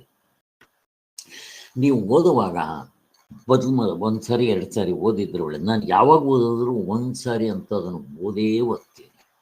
ಹಾಗೆ ಈಗ 16ನೇ ಪೇಜ್ನಲ್ಲಿ ಉಪನಿಷತ್ತಿಗೂ ಆಗಮ ಪ್ರಕರಣಕ್ಕೂ ಸಂಬಂಧ ಏನು ಅಂತ. ಉಪನಿಷತ್ತೇ ಬೇರೆ. ಗೌಡಪಾದರು ಬರೆದಿರೋ ಆಗಮ ಪ್ರಕರಣ 4ರಲ್ಲಿ ಇದು ಮೊದಲನೇದು. ಆದ್ದರಿಂದ ಇದು ಅದಕ್ಕೆ ಒಟ್ಟಿನಲ್ಲಿ ಸಂಬಂಧ ಇದೆ, ಆದರೆ ಬೇರೆ ಅಂತ. ಎಲ್ಲ ಎಷ್ಟೇ ಇದ್ರು ಅದಕ್ಕೂ ಏನಂತ ಡಿಫ್ರೆನ್ಸ್ ಏನು ಕಾಣೋದಿಲ್ಲ. ಎಲ್ಲ ಸ್ವಲ್ಪ ಹೆಚ್ಚು ಕಡಿಮೆ ಹಾಗೆ ಬರ್ತಿದ್ದಾರೆ. ಯಾಕೆ? ಗೌಡಪಾದರಿಗೆ ಆಧಾರ ಪುಸ್ತಕ ಏನು? ಮಾಂಡಿಕ್ಯ ಉಪನಿಷತ್ತೇ ಆಧಾರ. ಹಾಗೆ ಸೊ ಅನಾದಿ ಸಂಪ್ರದಾಯದಿಂದ ಮಾಂಡಿಕ್ಯವು ಶ್ರುತಿ ಎಂದು ಸಿದ್ಧವೇ ಆಗಿದೆ. ನೋಡ್ರಿ, ಅನಾದಿ ಪ್ರಸ್ಥಾನತ್ರಯ ಭಾಷ್ಯಗಳಲ್ಲಿ ಎಲ್ಲ ಕಡೆ ಅದನ್ನ ಹೇಳಿದ್ದಾರೆ. ಅದರ ಜೊತೆಗೆ ಬೃಹದಾರಣ್ಯಕದಲ್ಲಿ, ಚಾಂದಿಗ್ಯದಲ್ಲೂ ಕೂಡ ಅದನ್ನ ಹೇಳ್ತಾರೆ ಅಂತ. ಶಂಕರಾಚಾರ್ಯರ ಶಿಷ್ಯರಾದ ಸುರೇಶ್ವರಾಚಾರ್ಯರು ಕೂಡ ತಾವು ಬರೆದ ನೈಷ್ಕರ್ಮ್ಯ ಸಿದ್ಧಿಯಲ್ಲಿ ಅದನ್ನ ಕೋಟ್ ಮಾಡಿದ್ದಾರೆ ಅಂತಿದ್ದಾರೆ. ಇದಕ್ಕಿಂತ ಇನ್ನೇನು ಬೇಕು? ಪ್ರೂಫ್ ಅಂತ ಸ್ವಾಮಿಗಳು ಅದನ್ನ ಆ ಕಡೆ ತೆಗೆದಾಕ್ಬಿಡ್ತಾರೆ. ಆದರೆ ಈ ವಿದುಶೇಖರ ಭಟ್ಟಾಚಾರ್ಯರು ಉಪನಿಷತ್ತು ಕಾರಿಕೆಗಳ ಆಧಾರದಿಂದ ಈಚೆಗೆ ಹುಟ್ಟಿದೆ ಎಂದ ದುರಾಗ್ರಹದಿಂದ ತಮ್ಮ ಪಕ್ಷವನ್ನ ಸಾಧಿಸೋದಕ್ಕೆ ಹೋಗಿದ್ದಾರೆ. ಅದು ತಪ್ಪು ಅಂತ.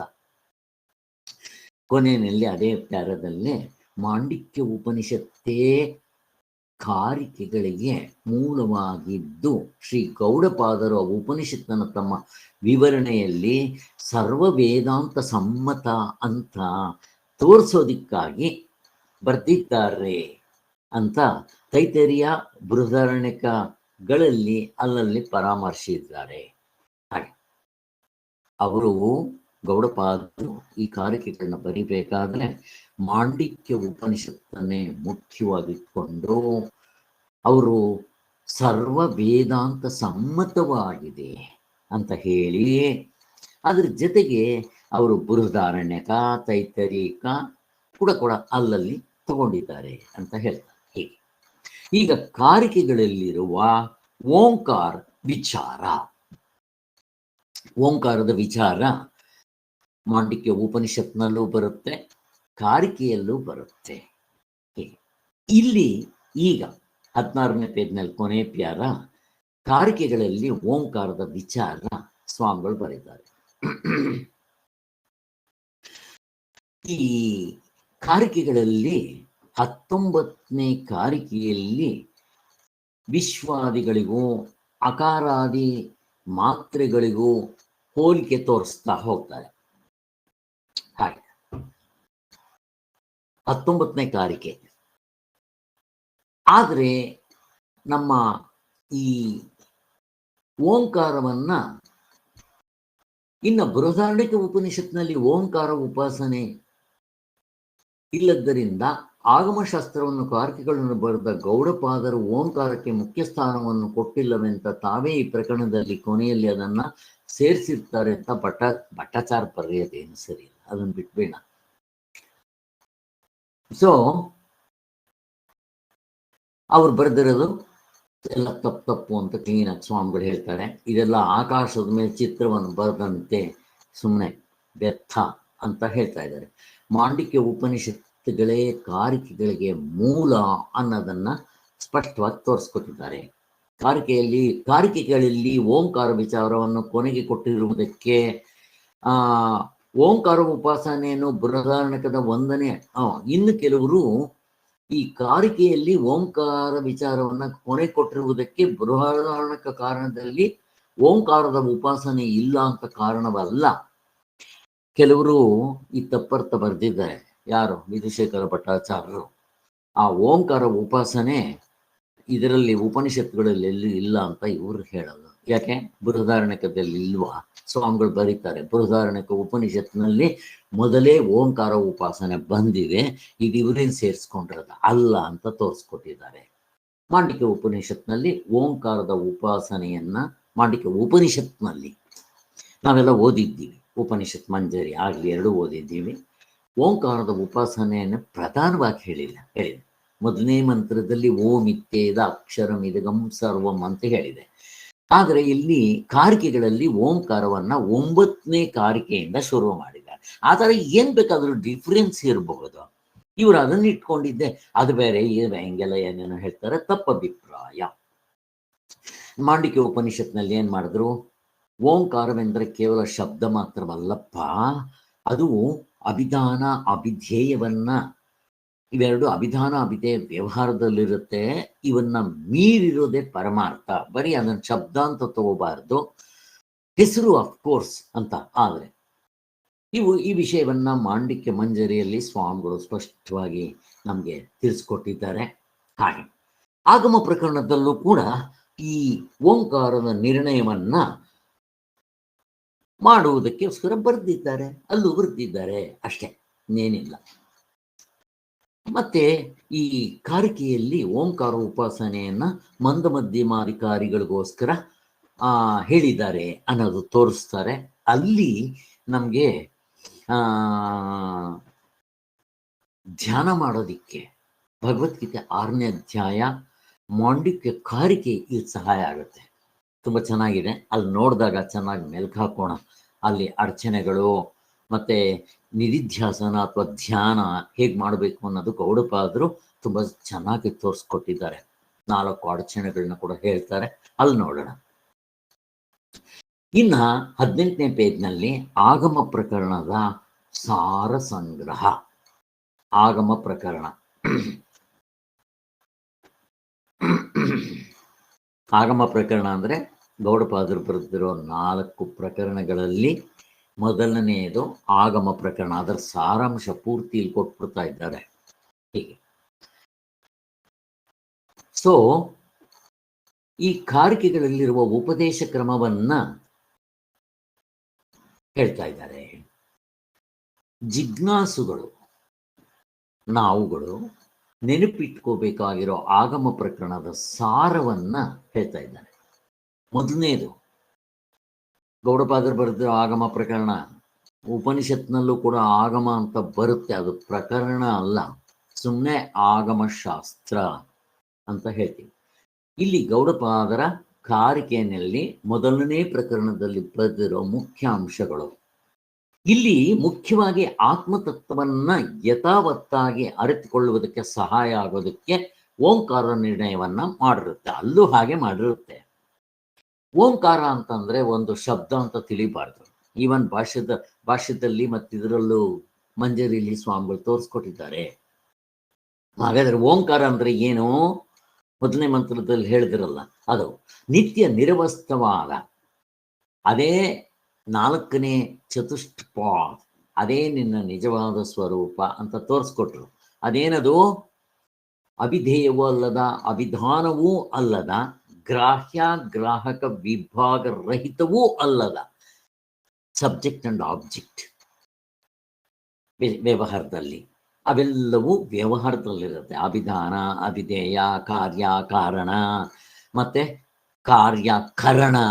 ಕಾರ್ಯಕಾರಣ ಬೇರೆ, ಕಾರ್ಯಕರಣ ಬೇರೆ, ಇವೆಲ್ಲ ವ್ಯವಹಾರದಲ್ಲಿರುತ್ತೆ. ಇವುಗಳನ್ನೆಲ್ಲ ಮೀರಿರೋ ತತ್ವ ಅಂತ ತೋರಿಸ್ತಾರೆ. ಅದನ್ನ ಓಂಕಾರ ಅಂತ ಹೆಸರಿಂದ ಕರೆದಿದ್ದಾರೆ. ಇದನ್ನ ಪಾದದ ವಿವರಣೆಯಲ್ಲಿ ತುರಿಯ ಪಾದ, ನಾವು ನೆನೆ ತಾನೆ ಮುಗಿಸಿದ್ವಲ್ಲ, ಮಾತ್ರ ವಿವರಣೆಯಲ್ಲಿ ಕೊನೆಗೆ ಅದೇನಾಗುತ್ತೆ, 4ನೇ ಪಾದದಲ್ಲ ಓಂಕಾರ ಏನಾಗುತ್ತೆ? ಅಮಾತ್ರೋಂಕಾರ. ಅದು ಮಾತ್ರೆಗಳಾಗಿರೋಲ್ಲ, ಅಮಾತ್ರ. ವೇದ ಅವೇದವಾಗಬೇಕು, ಜಪ ಅಜಪವಾಗಬೇಕು, ಶರೀರ ಅಶರೀರವಾಗಬೇಕು, ಪ್ರಪಂಚ ಪ್ರಪಂಚೋಪಶಮಂ ಆಗಬೇಕು, ಅಂತಃಕರಣ ಅಮನಸ್ಸಾಗಬೇಕು, ಪ್ರಾಣಗಳು ಅಪ್ರಾಣವಾಗಬೇಕು. ಇವೆಲ್ಲ ಗೊತ್ತಿದೆ ನಮಗೆ. ಹೋಗ್ಲಿ, ಅಷ್ಟೆಲ್ಲ ಯಾತಿಕ್ ಸ್ವಾಮಿ? ಸಿಂಪಲ್ ಆಗಿ ಒಂದು ವರ್ಡ್ನಲ್ಲಿ ಹೇಳ್ಬಿಡ್ರಿ. ಅನಾತ್ಮ ಇಲ್ದಂಗೆ ಆಗ್ಬೇಕು, ಅಥವಾ ಅನಾತ್ಮವೇ ಆತ್ಮನಾಗ್ಬೇಕು, ಅಷ್ಟೆ. ಹಿಂಗ್ ಬೇಕಾದ್ರೆ ಹೇಳ. ಇನ್ನ 2ನೇ ಪಾಯಿಂಟ್ ಏನಪ್ಪಾ ಅಂತಂದ್ರೆ, ಆಗಮವೆಂದರೆ ಇದೆಲ್ಲ ಕಾರಿಕೆಯಲ್ಲಿ ಬರೆದಿರೋದು, ಉಪನಿಷತ್ನಲ್ಲೂ ಹೀಗೇ ಬರುತ್ತೆ, ಏನು ತೊಂದರೆ ಇಲ್ಲ. ಅದಕ್ಕೋಸ್ಕರನೇ ಕನ್ಫ್ಯೂಷನ್ ಮಾಡಿಕೊಂಡು ಗೌಡಪಾದ್ರೆ ಮಾಂಡಿಕ್ಯ ಉಪನಿಷತ್ ಬರೆದು ಬಿಟ್ಟಿದ್ದಾರೆ ಅಂತ ಹಾಕಿದ್ದಾರೆ. ಎಷ್ಟು ಕ್ಲೀನಾಗಿ ಹೊಂದುತ್ತೆ ನೋಡ್ರಿ. ಅಲ್ಲಿ ಏನಿದೆಯೋ ಇಲ್ಲೋ ಅದರ ಸಾರಾಂಶ, ಬಟ್ ಇಲ್ಲಿ ಇನ್ನೂ ಚೆನ್ನಾಗಿ ನಮ್ಗೆ ಅರ್ಥ ಆಗುತ್ತೆ. 2ನೇ ಪಾಯಿಂಟ್ ಏನಪ್ಪಾ ಅಂತಂದ್ರೆ, ಆಗಮ ಅಂತಂದ್ರೆ ಅಧ್ಯಾರೋಪ ಅಪವಾದ ನ್ಯಾಯದಿಂದ ತೋರಿಸ್ಕೊಟ್ಟಿದ್ದಾರೆ. ಇದು ತುಂಬಾ ಇಂಪಾರ್ಟೆಂಟ್. ಇದನ್ನೇ ಸನಾತನ ವೈದಿಕ ಸಂಪ್ರದಾಯ, ಗುರು ಪರಂಪರಾ ಸಂಪ್ರದಾಯ, ಸನಾತನ ಹಿಂದಿನಿಂದ ಬಂದಿರೋ ಸಂಪ್ರದಾಯ. ಯಾರಿಂದ? ಉಪನಿಷತ್ತುಗಳಿಂದ, ವೇದವ್ಯಾಸರಿಂದ ಬಂದಿರೋದು. ಅದಕ್ಕೋಸ್ಕರ ಅಧ್ಯಾರೋಪ ಅಪವಾದ ನ್ಯಾಯ. ಅಧ್ಯಾರೋಪದ ವಿಚಾರದಲ್ಲಿ ನಿಮ್ಗೆಲ್ಲ ಹಿಂದೆ ಬ್ಯಾಕ್ಗ್ರೌಂಡ್ ಗೊತ್ತಿದೆ. ಅಧ್ಯಾರೋಪ ಅಂತ ಬಂದಿದ ತಕ್ಷಣ ನಿಮ್ಮ ಮನಸ್ಸಿನಲ್ಲಿ ಅದ್ರ ಚಿತ್ರ ಎಲ್ಲ ಮೂಡಿಬಿಡ್ಬೇಕು. ಅಧ್ಯಾರೋಪ ಸ್ವಾಮಿಗಳಿಗೆ ಹೆಂಗ್ ಸಿಕ್ತು ಎಲ್ಲ ಗೊತ್ತಿದೆ ನಿಮಗೆ. ಗೊತ್ತಿಲ್ದಿದ್ರೆ ಕೇಳ್ರಿ, ಯಾರಾದರೂ ಜ್ಞಾಪಕ ಮಾಡ್ತೇನೆ. ಅಧ್ಯಾರೋಪ ಅಪವಾದ ನ್ಯಾಯ, ಅವಸ್ಥಾ. ಇಲ್ಲಿ ಎಲ್ಲ ಪ್ರಕ್ರಿಯೆಗಳು, ಆತ್ಮನ್ ತಿಳ್ಕೊಳ್ಳೋದಕ್ಕೆ ಬೇಕಾದಷ್ಟು ಪ್ರಕ್ರಿಯೆಗಳಿದೆ. ಅವಸ್ಥಾತ್ರಯ ಒಂದು ಪ್ರಕ್ರಿಯೆ, ಪಂಚಕೋಶ ಪ್ರಕ್ರಿಯೆ, ದೃಗ್ದೃಶ್ಯ ವಿವೇಕ ಪ್ರಕ್ರಿಯೆ ಅಂದ್ರೆ ಸಬ್ಜೆಕ್ಟ್ ಆಬ್ಜೆಕ್ಟ್, ಕಾರ್ಯಕಾರಣ ಪ್ರಕ್ರಿಯೆ, ಸೃಷ್ಟಿ ಪ್ರಕ್ರಿಯೆ, ಹೀಗೆ ಮತ್ತೆ ಸ್ಥೂಲ ಸೂಕ್ಷ್ಮ ಪ್ರಕ್ರಿಯೆ ಅಂತ ಹೀಗೆ ಪ್ರಕ್ರಿಯೆಗಳು ಬೇಕಾದಷ್ಟಿದೆ. ಎಲ್ಲ ಪ್ರಕ್ರಿಯೆಗಳಲ್ಲೂ ಈ ಅಧ್ಯಾರೋಪ ಅಪವಾದ, super imposition followed by negation, ಇದು ಹೇಗಿರುತ್ತೆ? ಹಾಸುಹೊಕ್ಕಾಗಿರುತ್ತೆ. ಬಟ್ಟೆನಲ್ಲಿ ನೂಲು ಮತ್ತೆ ಹತ್ತಿ ಹೇಗಿರುತ್ತೋ ಹಾಗೆ. ಇದು ಇಲ್ಲದೆ ನೀವು ಮಿಸ್ಕತ್ ಬರಲ್ಲ. ಕೆಲವು ನಾವು ತಪ್ಪು ಮಾಡ್ಕೊತೀವಿ, ಏಕೋನಂಶತಿಮುಖ. ಕೆಲವು ಇದನ್ನು ತೆಗೆದಾಕಿ ಸ್ಥೂಲದಿಂದ ಸೂಕ್ಷ್ಮಕ್ಕೆ ಕರ್ಕೊಂಡೋಗಿ ಸಪ್ತಾಂಗ ಅಂತ ಅದು ಮಾಡ್ತು. ಶಾಸ್ತ್ರ ಹೇಳೋದು ಇದು ನಮಗೆ ಗೊತ್ತಿರೋಲ್ಲ ಸಪ್ತಾಂಗ ಅಂತ. ಅದನ್ನೂ ತೆಗೆದಾಕಿ 4ನೇ ಪಾದದಲ್ಲಿ ನಮ್ಮನ್ನ ನಿಲ್ಲಿಸ್ತಾ ಇದೆ. ಅಲ್ಲಿ ಪಾದಗಳು ಪಾದಗಳಿರಲ್ಲ, ಅಲ್ಲಿ ಏನು ಇರಲ್ಲ. ಅಲ್ಲಿ ಎಚ್ಚರ ಕನಸು ನಿದ್ದೆ ಏನಾಗುತ್ತೆ, ಪ್ರಪಂಚೋಪಶಮ ಆಗ್ಬಿಡುತ್ತೆ. ನಿಮ್ಮ ಓಂಕಾರ ಏನಾಗುತ್ತೆ, ಅಮಾತ್ರೆ ಆಗ್ಬಿಡುತ್ತೆ ಅಂತ ಗೊತ್ತಾಯ್ತು ನನಗೆ. ಇದು ಅಧ್ಯಾರೋಪಾಪವಾದ, ನೀತಿ ಅಂತ ಇರುವಂತೆ ವ್ಯವಹಾರದಲ್ಲಿ ತೋರುವ 3 ಪಾದಗಳನ್ನ ಹೇಳಿದ್ರು. ಅದಕ್ಕೆ ತಕ್ಕಂತೆ ಒಂದೊಂದಕ್ಕೊಂದೊಂದು ಹೆಸರು ಕೊಟ್ಟರು, ಅಕಾರ ಉಕಾರ ಮಕಾರ ಅಂತ. ಆ ಪಾದಗಳಲ್ಲಿ ಮಾತ್ರೆಗಳು ನಿಜವಾಗಿಯೂ ವಸ್ತುತತ್ವದ ಧರ್ಮಗಳೆಂದು ತಿಳಿಬಾರ್ದು ಅಂತ, ಕೊನೆಗೆ ಅವು ಪಾದಗಳೂ ಸತ್ಯ, ಆ ಮಾತ್ರೆಗಳೂ ಸತ್ಯ ಅಂತ ತಿಳ್ಕೋಬಾರ್ದು. ಅದನ್ನ ಅಲ್ಗೆಳೆದು ಬಿಟ್ರು. ಇದ್ದಂತೆ ಅದರ ಸ್ವರೂಪವನ್ನು ಅನುಭವಕ್ಕೆ ತಂದುಕೊಟ್ಟು ಚತುಷ್ಟ್ 4ನೇದು ಪಾದ ಅಂತ ತೋರಿಸ್ಕೊಟ್ಟು, ಪರಮಾರ್ಥದ ತತ್ವ ಅಂತ ತೋರಿಸ್ಕೊಟ್ಟು ಇವುಗಳನ್ನ ತೆಗೆದಾಕ್ಬಿಟ್ರು. ಯಾಕೆ ನಾವಿಲ್ಲಿಂದನೇ ಹೋಗ್ಬೇಕು, ನೋನ್ ಟು ಅನ್ನೋನ್. ಕೊನೆಗೇನಾಯ್ತು, ಪ್ರಪಂಚ ಇತ್ತು, ಪ್ರಪಂಚ ಏನಾಯ್ತು, ಪ್ರಪಂಚೋಪಶಮಂ ಶಾಂತಂ ಶಿವಂ ಅದ್ವೈತಂ ಚತುಷ್ಟಂ ಮನ್ಯಂತೆ ಸಾ ಆತ್ಮ. ಆತ್ಮನನ್ನ ಆತ್ಮನಿಂದಲೇ ತಿಳ್ಕೋಬೇಕು ಅನ್ನೋ ತೋರಿಸಿದ್ರು. ಅವಸ್ಥೆಗಳು ಅವಸ್ಥಾವಂತ ಅಭಿಧಾನ ಅಭಿಧೇಯ, ಈ ಪ್ರಪಂಚವಿಲ್ಲದ ತನ್ನಲ್ಲಿ ತಾನು ಸುಮ್ಮನಿದ್ದುಕೊಂಡುವ ಪರಮಾನಂದ ಸ್ವರೂಪದ ಅದ್ವೈತವೇ 4ನೇದು ಅಂತ ತೋರಿಸ್ಕೊಟ್ರು. ಚತುಷ್ಪಾದ್ ಅಂತ ಹೇಳಿದ್ರಲ್ಲ 2ನೇ ಮಂತ್ರದಲ್ಲಿ, ಅದು ಅಂತ. ಹಾಗೆ ಈ ಮಾತ್ರ ರಹಿತ, ಅವಸ್ಥಾರಹಿತ, ಪಾದರಹಿತ ಅಂತ ಹೇಳಿದ್ರು. ಅದಕ್ಕೆ ಮಂಗಳಕರವಾದ ಅದ್ವೈತ ಅಂತ ಹೆಸರು ಹೇಳಿದ್ರು. ಇದನ್ನೇ ಆಗಮ ಪ್ರಕರಣದಲ್ಲಿ ತಿಳಿಸ್ಕೊಡ್ತಾ ಇದ್ದಾರಪ್ಪ. ಇನ್ನ ತುರ್ಯಕಾರಿಕೆಯಲ್ಲಿಯೂ ಪ್ರಕರಣಕಾರಿಕೆಯಲ್ಲಿಯೂ ಸ್ಪಷ್ಟಗೊಳಿಸಿದ್ದಾರೆ. ಮೊದಲನೇ ಆಗಮ ಪ್ರಕರಣದಲ್ಲಿ ಏನು ಹೇಳಿದ್ರೋ, ಇನ್ನ 3 ಕಾರಿಕೆಗಳಲ್ಲಿ ವೈತತ್ಯ, ಅದ್ವೈತ, ಅಲಾತ ಶಾಂತಿ. ಇಲ್ಲಿ ನಾನು ಹಿಂದೆ ಹೇಳಬೇಕು ಅಂದ್ಕೊಂಡೆ, ಹೇಳ್ಬಿಡ್ತೀನಿ. ಆಗಮ ಪ್ರಕರಣ ಮಾಂಡಿಕ್ಯ ಉಪನಿಷತ್ತು ಹೇಳ್ದಂಗೆ ಹೇಳುತ್ತೆ. ಪ್ರಕರಣ ಗೌಡಪಾದರೆ ಬರ್ತಿರೋದಿಲ್ಲ. 2ನೇದು ವೈತತ್ಯ ಪ್ರಕರಣ. ಅದು ಇರೋದ್ರಿಂದ ಅಂತ, ಇಲ್ಲದ್ದರಿಂದ ಅಂತ. ಇಲ್ಲದ್ದರಿಂದ ಕನಸಿನಲ್ಲಿದ್ದಾಗ ಅದು ಸತ್ಯವಾಗಿರುತ್ತೆ, ಎದ್ದಿದ ತಕ್ಷಣ ಹಾಗಲ್ಲ, ತಪ್ಪು ಅಂತ ನಾವೇ ಹೊಡೆದಾಕ್ತೀವಿ. ಆದ್ದರಿಂದ ಎಚ್ಚರವೂ ಕನಸಿನ ಹಾಗೆ ಇರೋದ್ರಿಂದ ಇದು ಸುಳ್ಳು ಅಂತ ತೋರಿಸ್ಕೊಡ್ತಾರೆ. ಎಷ್ಟು ಚೆನ್ನಾಗಿ ತೋರಿಸ್ಕೊಡ್ತಾರೆ ಅಲ್ಲಿ. ಇವುಗಳನ್ನೆಲ್ಲ ಮೆಲ್ಕು ಹಾಕಿದಾಗ ನಮಗೆ ಈ ಪ್ರಪಂಚ ಇಷ್ಟೇನ ಕನಸು. ನೀವು ಕನಸನ್ನು ನೆನೆಸ್ಕೋಬೇಕು.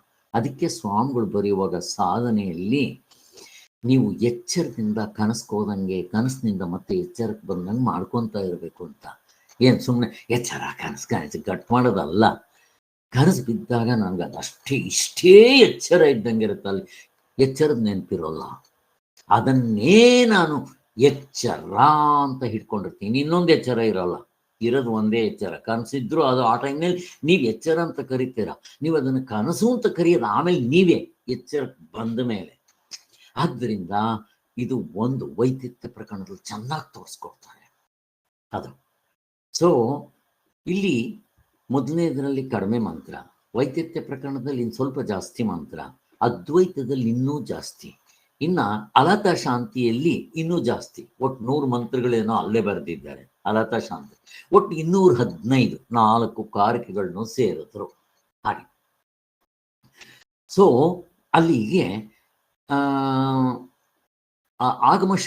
ಶಾಸ್ತ್ರದಲ್ಲಿ ಹೇಳ್ದಂಗೆ ತೋರಿಸ್ಕೊಂಡ್ಬಿಟ್ಟಿದ್ದಾರೆ.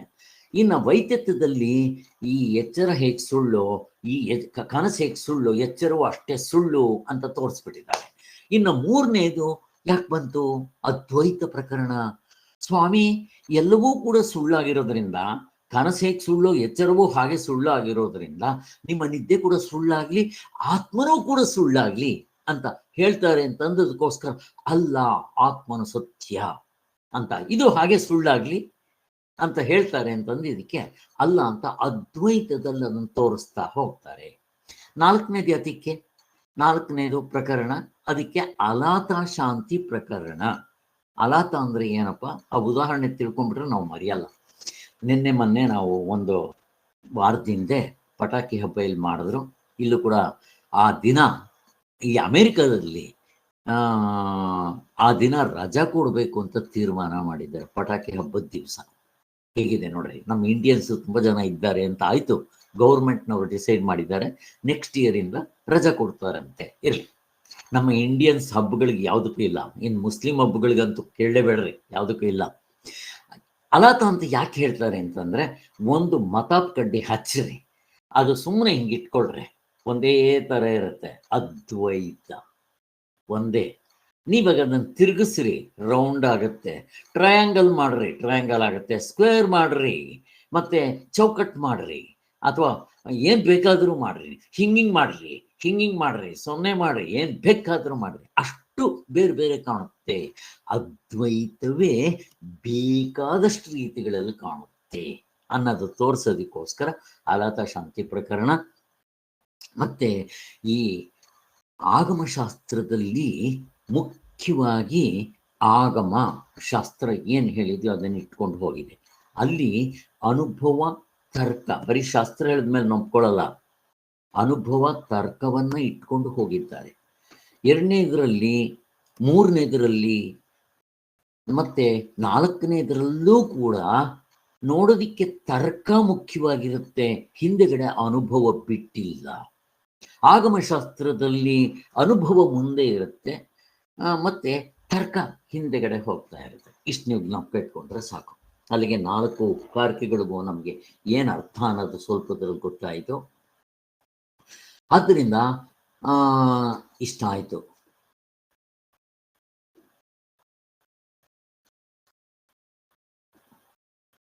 ಅವಸ್ಥಾತ್ರಯ ಪ್ರಪಂಚರಹಿತನು ಅಂತ ಅಗ್ರಹಣ ಅನ್ಯತಾಗ್ರಹಣ ಅಂತ ಕ್ಲೀನಾಗಿ ತೋರಿಸಿದ್ರು.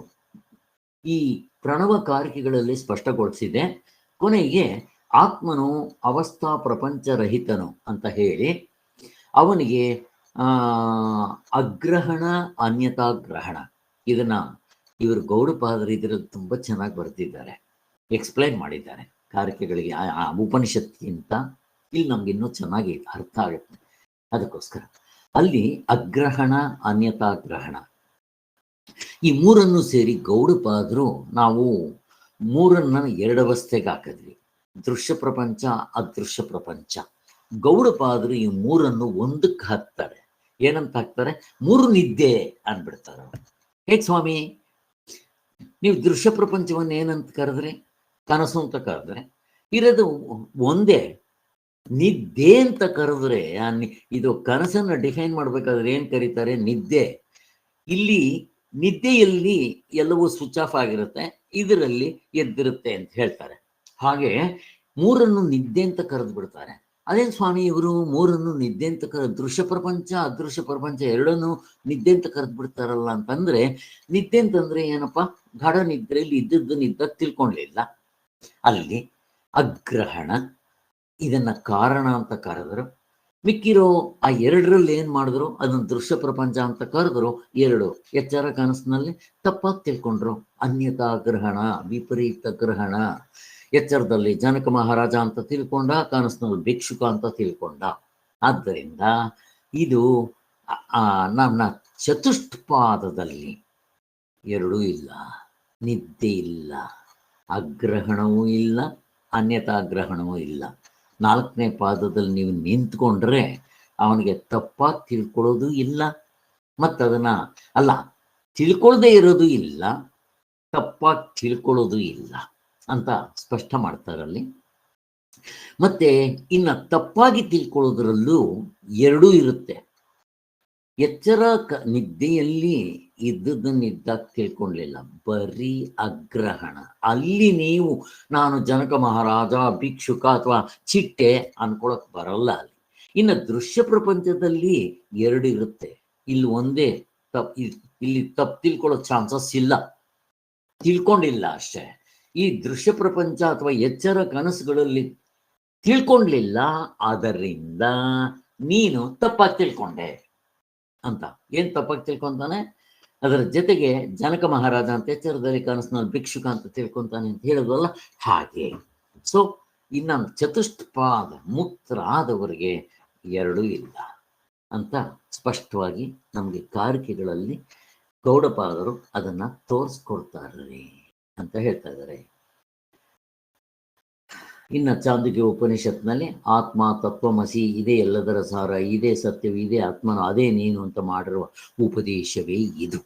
ಕಾರಿಕೆನಲ್ಲಿ ಹೇಗೆ ಬರ್ತಿದ್ಯೋ ಉಪನಿಷತ್ತುಗಳಲ್ಲೂ ಹೇಗೆ ಉಪನಿಷತ್ನಲ್ಲಿ ಹೇಗೆ ಬರ್ತಿದೆಯೋ ಕಾರಿಕೆಗಳಲ್ಲೂ ಹಾಗೆ ಸ್ಪಷ್ಟವಾಗಿ ಇನ್ನೂ ಸುಲಭವಾಗಿ ಅರ್ಥ ಆಗೋಂಗೆ ಮಾಡಿದ್ದಾರೆ ಅಂತ ಹೇಳ್ತಾರೆ. ಇನ್ನು ಪ್ರಾಜ್ಞನು ಯಾರಪ್ಪ?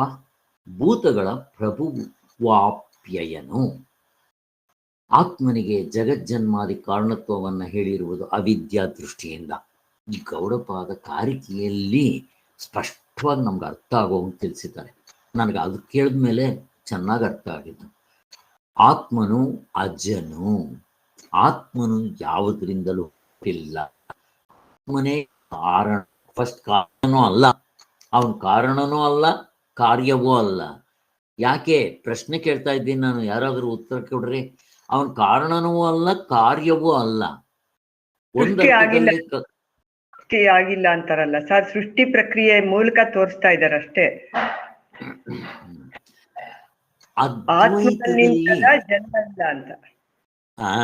ಅದ್ವೈತದಲ್ಲಿ ಅಂದ್ರೆ ದ್ವೈತನೇ ಇಲ್ಲ. ಇಲ್ಲದೆ ಇದ್ದಾಗ ಕಾರ್ಯಕಾರಣ ಎಲ್ಲಿ ತಗೊಂಡ್ಬರ್ತೀರಾ? ಸಾಕ್ಷಿ ಸಾಕ್ಷ್ಯ ಎಲ್ಲಿ ತಗೊಂಡ್ಬರ್ತೀರಾ? ಅಭಿಧಾನ ಅಭಿಧೇಯ ಎಲ್ಲಿ ತಗೊಂಡ್ಬರ್ತೀರಾ? ಕಾರ್ಯಕಾರಣ ಎಲ್ಲಿ ತರ್ತೀರಾ? ಸ್ಥೂಲ ಸೂಕ್ಷ್ಮ ಎಲ್ಲಿ ತರ್ತೀರಾ? ದ್ವಂದ್ವಗಳು, ಸುಖ ದುಃಖ ಶೋಕ ಮೋಹ ರಾಗ ದ್ವೇಷ ಲಾಭ ನಷ್ಟ, ಇವೆಲ್ಲ ದ್ವೈತದಲ್ಲಿ.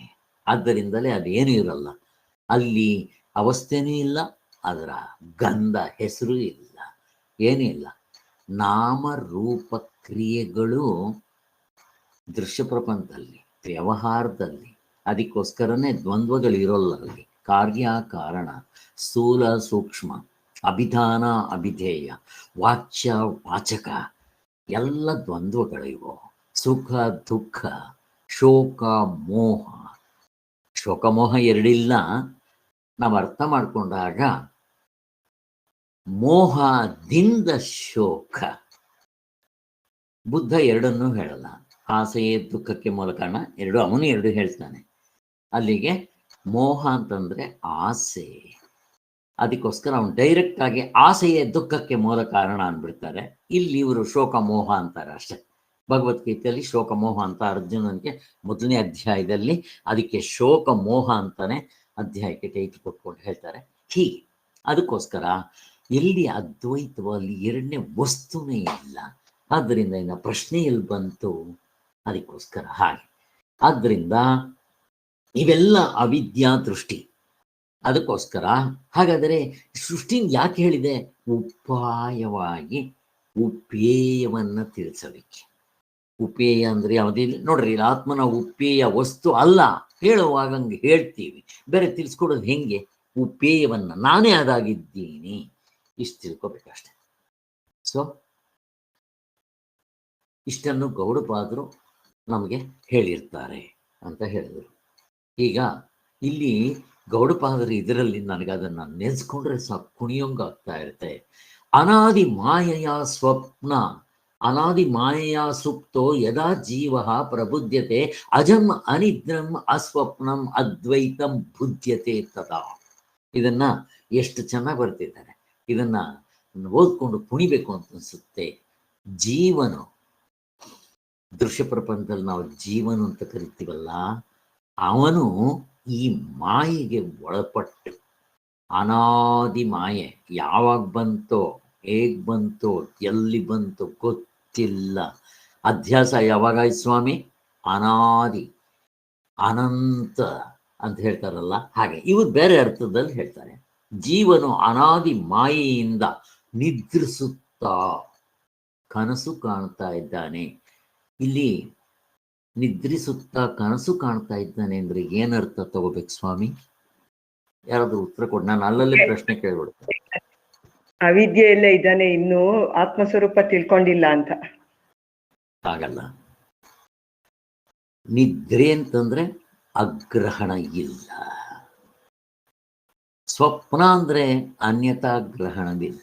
ಆ ಅರ್ಥ ತಗೋಬೇಕು. ಇಲ್ಲಿ ನಾವು ಈ ಅರ್ಥ ತಗೊಳಂಗಿಲ್ಲ, ಹೆಂಗಿದೆ.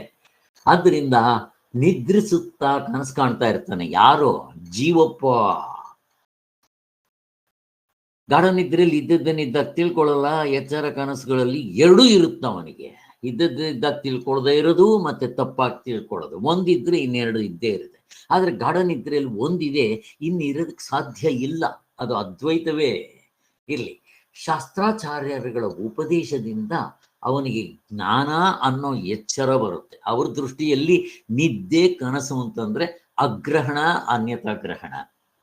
ನಿಜವಾದ ಎಚ್ಚರ ನಾವು ಯಾರೂ ಎದ್ದಿಲ್ಲ, ಇನ್ನೂ ನಾವು ಕನಸು ಇದು ಕಲವರಿಸ್ತಾ ಇದ್ದೀವಂತೆ. ನಾವು ಅನಾದಿ ಮಾಯೆಯಿಂದ ಕಲವರಿಸ್ತಾ ಇದ್ದೀವಂತೆ ನಾವು.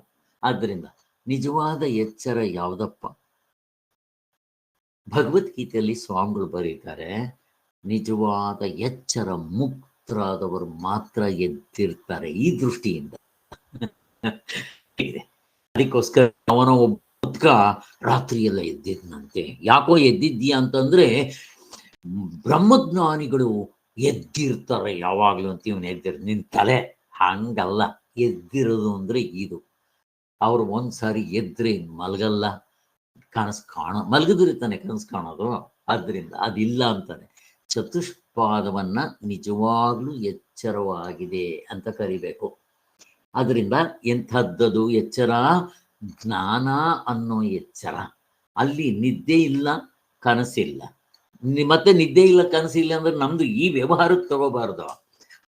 ಅಗ್ರಹಣ, ಅನ್ಯತಾಗ್ರಹಣ, ಸಂಶಯಾಗ್ರಹಣ ಮೂರು ಇಲ್ಲ ಅಲ್ಲಿ ಅಂತ ಹೇಳೋದು.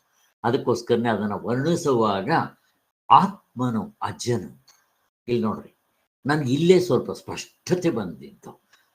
ಆತ್ಮನು ಯಾವುದರಿಂದಲೂ ಹುಟ್ಟಿಲ್ಲ, ಆತ್ಮನೇ ಕಾರಣನೋ. ಕಾರಣ ಅಂದ್ರೆ ಯಾವುದಕ್ಕೆ? ಹಾವಿಗೆ ಯಾವ್ದು ಕಾರಣ? ಹಗ್ಗ. ಅದಂತಂದ್ಬಿಟ್ಟು ಎರಡಿದೆಯೇನೋ ಅಲ್ಲಿ, ಕಾರಣ ಅಂತಾನು ಹೇಳಲ್ಲ. ಒಂದ್ಸಾರಿ ಹೇಳುವಾಗ ಆತ್ಮನು ಕಾರ್ಯ ಕಾರಣವನ್ನ ಮೀರಿದ್ದಾನೆ ಅಂತಾರೆ, ಇನ್ನೊಂದ್ಸಾರಿ ಕಾರಣ ಅಂತಾರೆ. ಆಯಾ ಕಾಂಟ್ರಾಸ್ಟ್ಗೆ ಹೊಂದ್ಕೊಳ್ಬೇಕಷ್ಟೆ. ನಾನು ಹೇಳ್ತಾ ಅರ್ಥ ಆಗ್ತಾ ಇರ್ಬೇಕು ಅನ್ಸುತ್ತೆ, ಹಾಗೆ ತಗೋಬೇಕು. ಆತ್ಮನು ಅಜನು, ಯಾರಿಂದಲೂ ಹುಟ್ಟಿಲ್ಲ. ಹೋಗ್ಲಿ, ಆತ್ಮನಿಂದ ಏನಾದರೂ ಹುಟ್ಟಿದೆಯಾ? ಎಂದೆಂದು ಹುಟ್ಟಿಲ್ಲ. ಯಾಕೆ? ಬ್ರಹ್ಮ ಸತ್ಯ, ಜಗತ್ತು ಮಿಥ್ಯ. ಹುಡುಕಾಡಿದ್ರೆ ಸಿಗಲ್ವಪ್ಪ. ಈಗ ಹಾವು ಹಗ್ಗದಿಂದ ಹುಟ್ಟಿದೆಯೇನೋ? ಎಲ್ಲಿ ಹುಟ್ಟಿದೆ? ಇದ್ರೆ ಅಲ್ವಾ ಹುಟ್ಟೋದಿಕ್ಕೆ. ಹಿಂಗ್ ತಗೋಬೇಕು.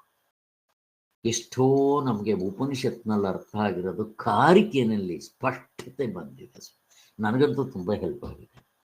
ಆದ್ದರಿಂದ ನಾವು ಇವರು ಪುಸ್ತಕಗಳನ್ನ ಭಗವದ್ಗೀತೆ ಸಾಧನೆಗಿಟ್ಕೊಂಡ್ರೆ, ಮತ್ತೆ ಈ ಪುಸ್ತಕಗಳನ್ನ ತತ್ವ ಸಾಧನೆ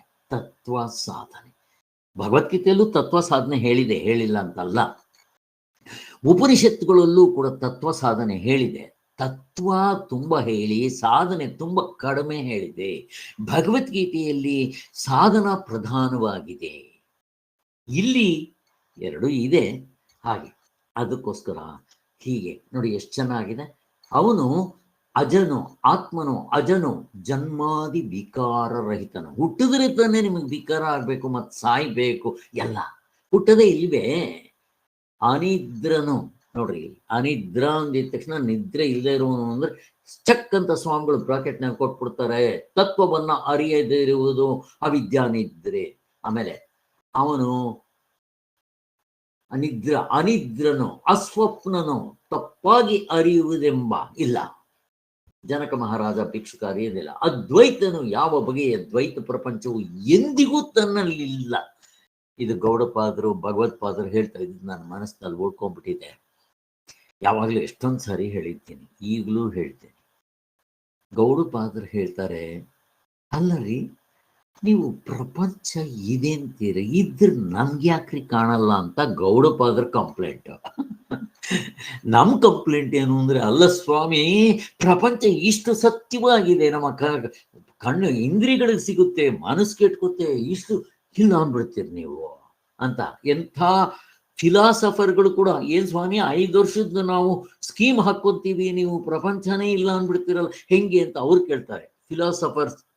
ಅದಕ್ಕೋಸ್ಕರ ನಮ್ಮ ಕುಲಕರ್ಣಿ ಸ್ವಾಮಿಗಳು ಅವರು ಫಿಲಾಸಫರ್ಸ್ ಅಲ್ಲ, ಫಿಲಾಸಫರ್ಸ್ ಅಂತ ಹೇಳ್ತಾ ಇದ್ರು. ಹಾಯ್, ಹಿಂಗೆಲ್ಲ ಕೇಳ್ತಾರಲ್ವಾ ಅಂತ ಹೇಳ್ತಾ ಇದ್ರು.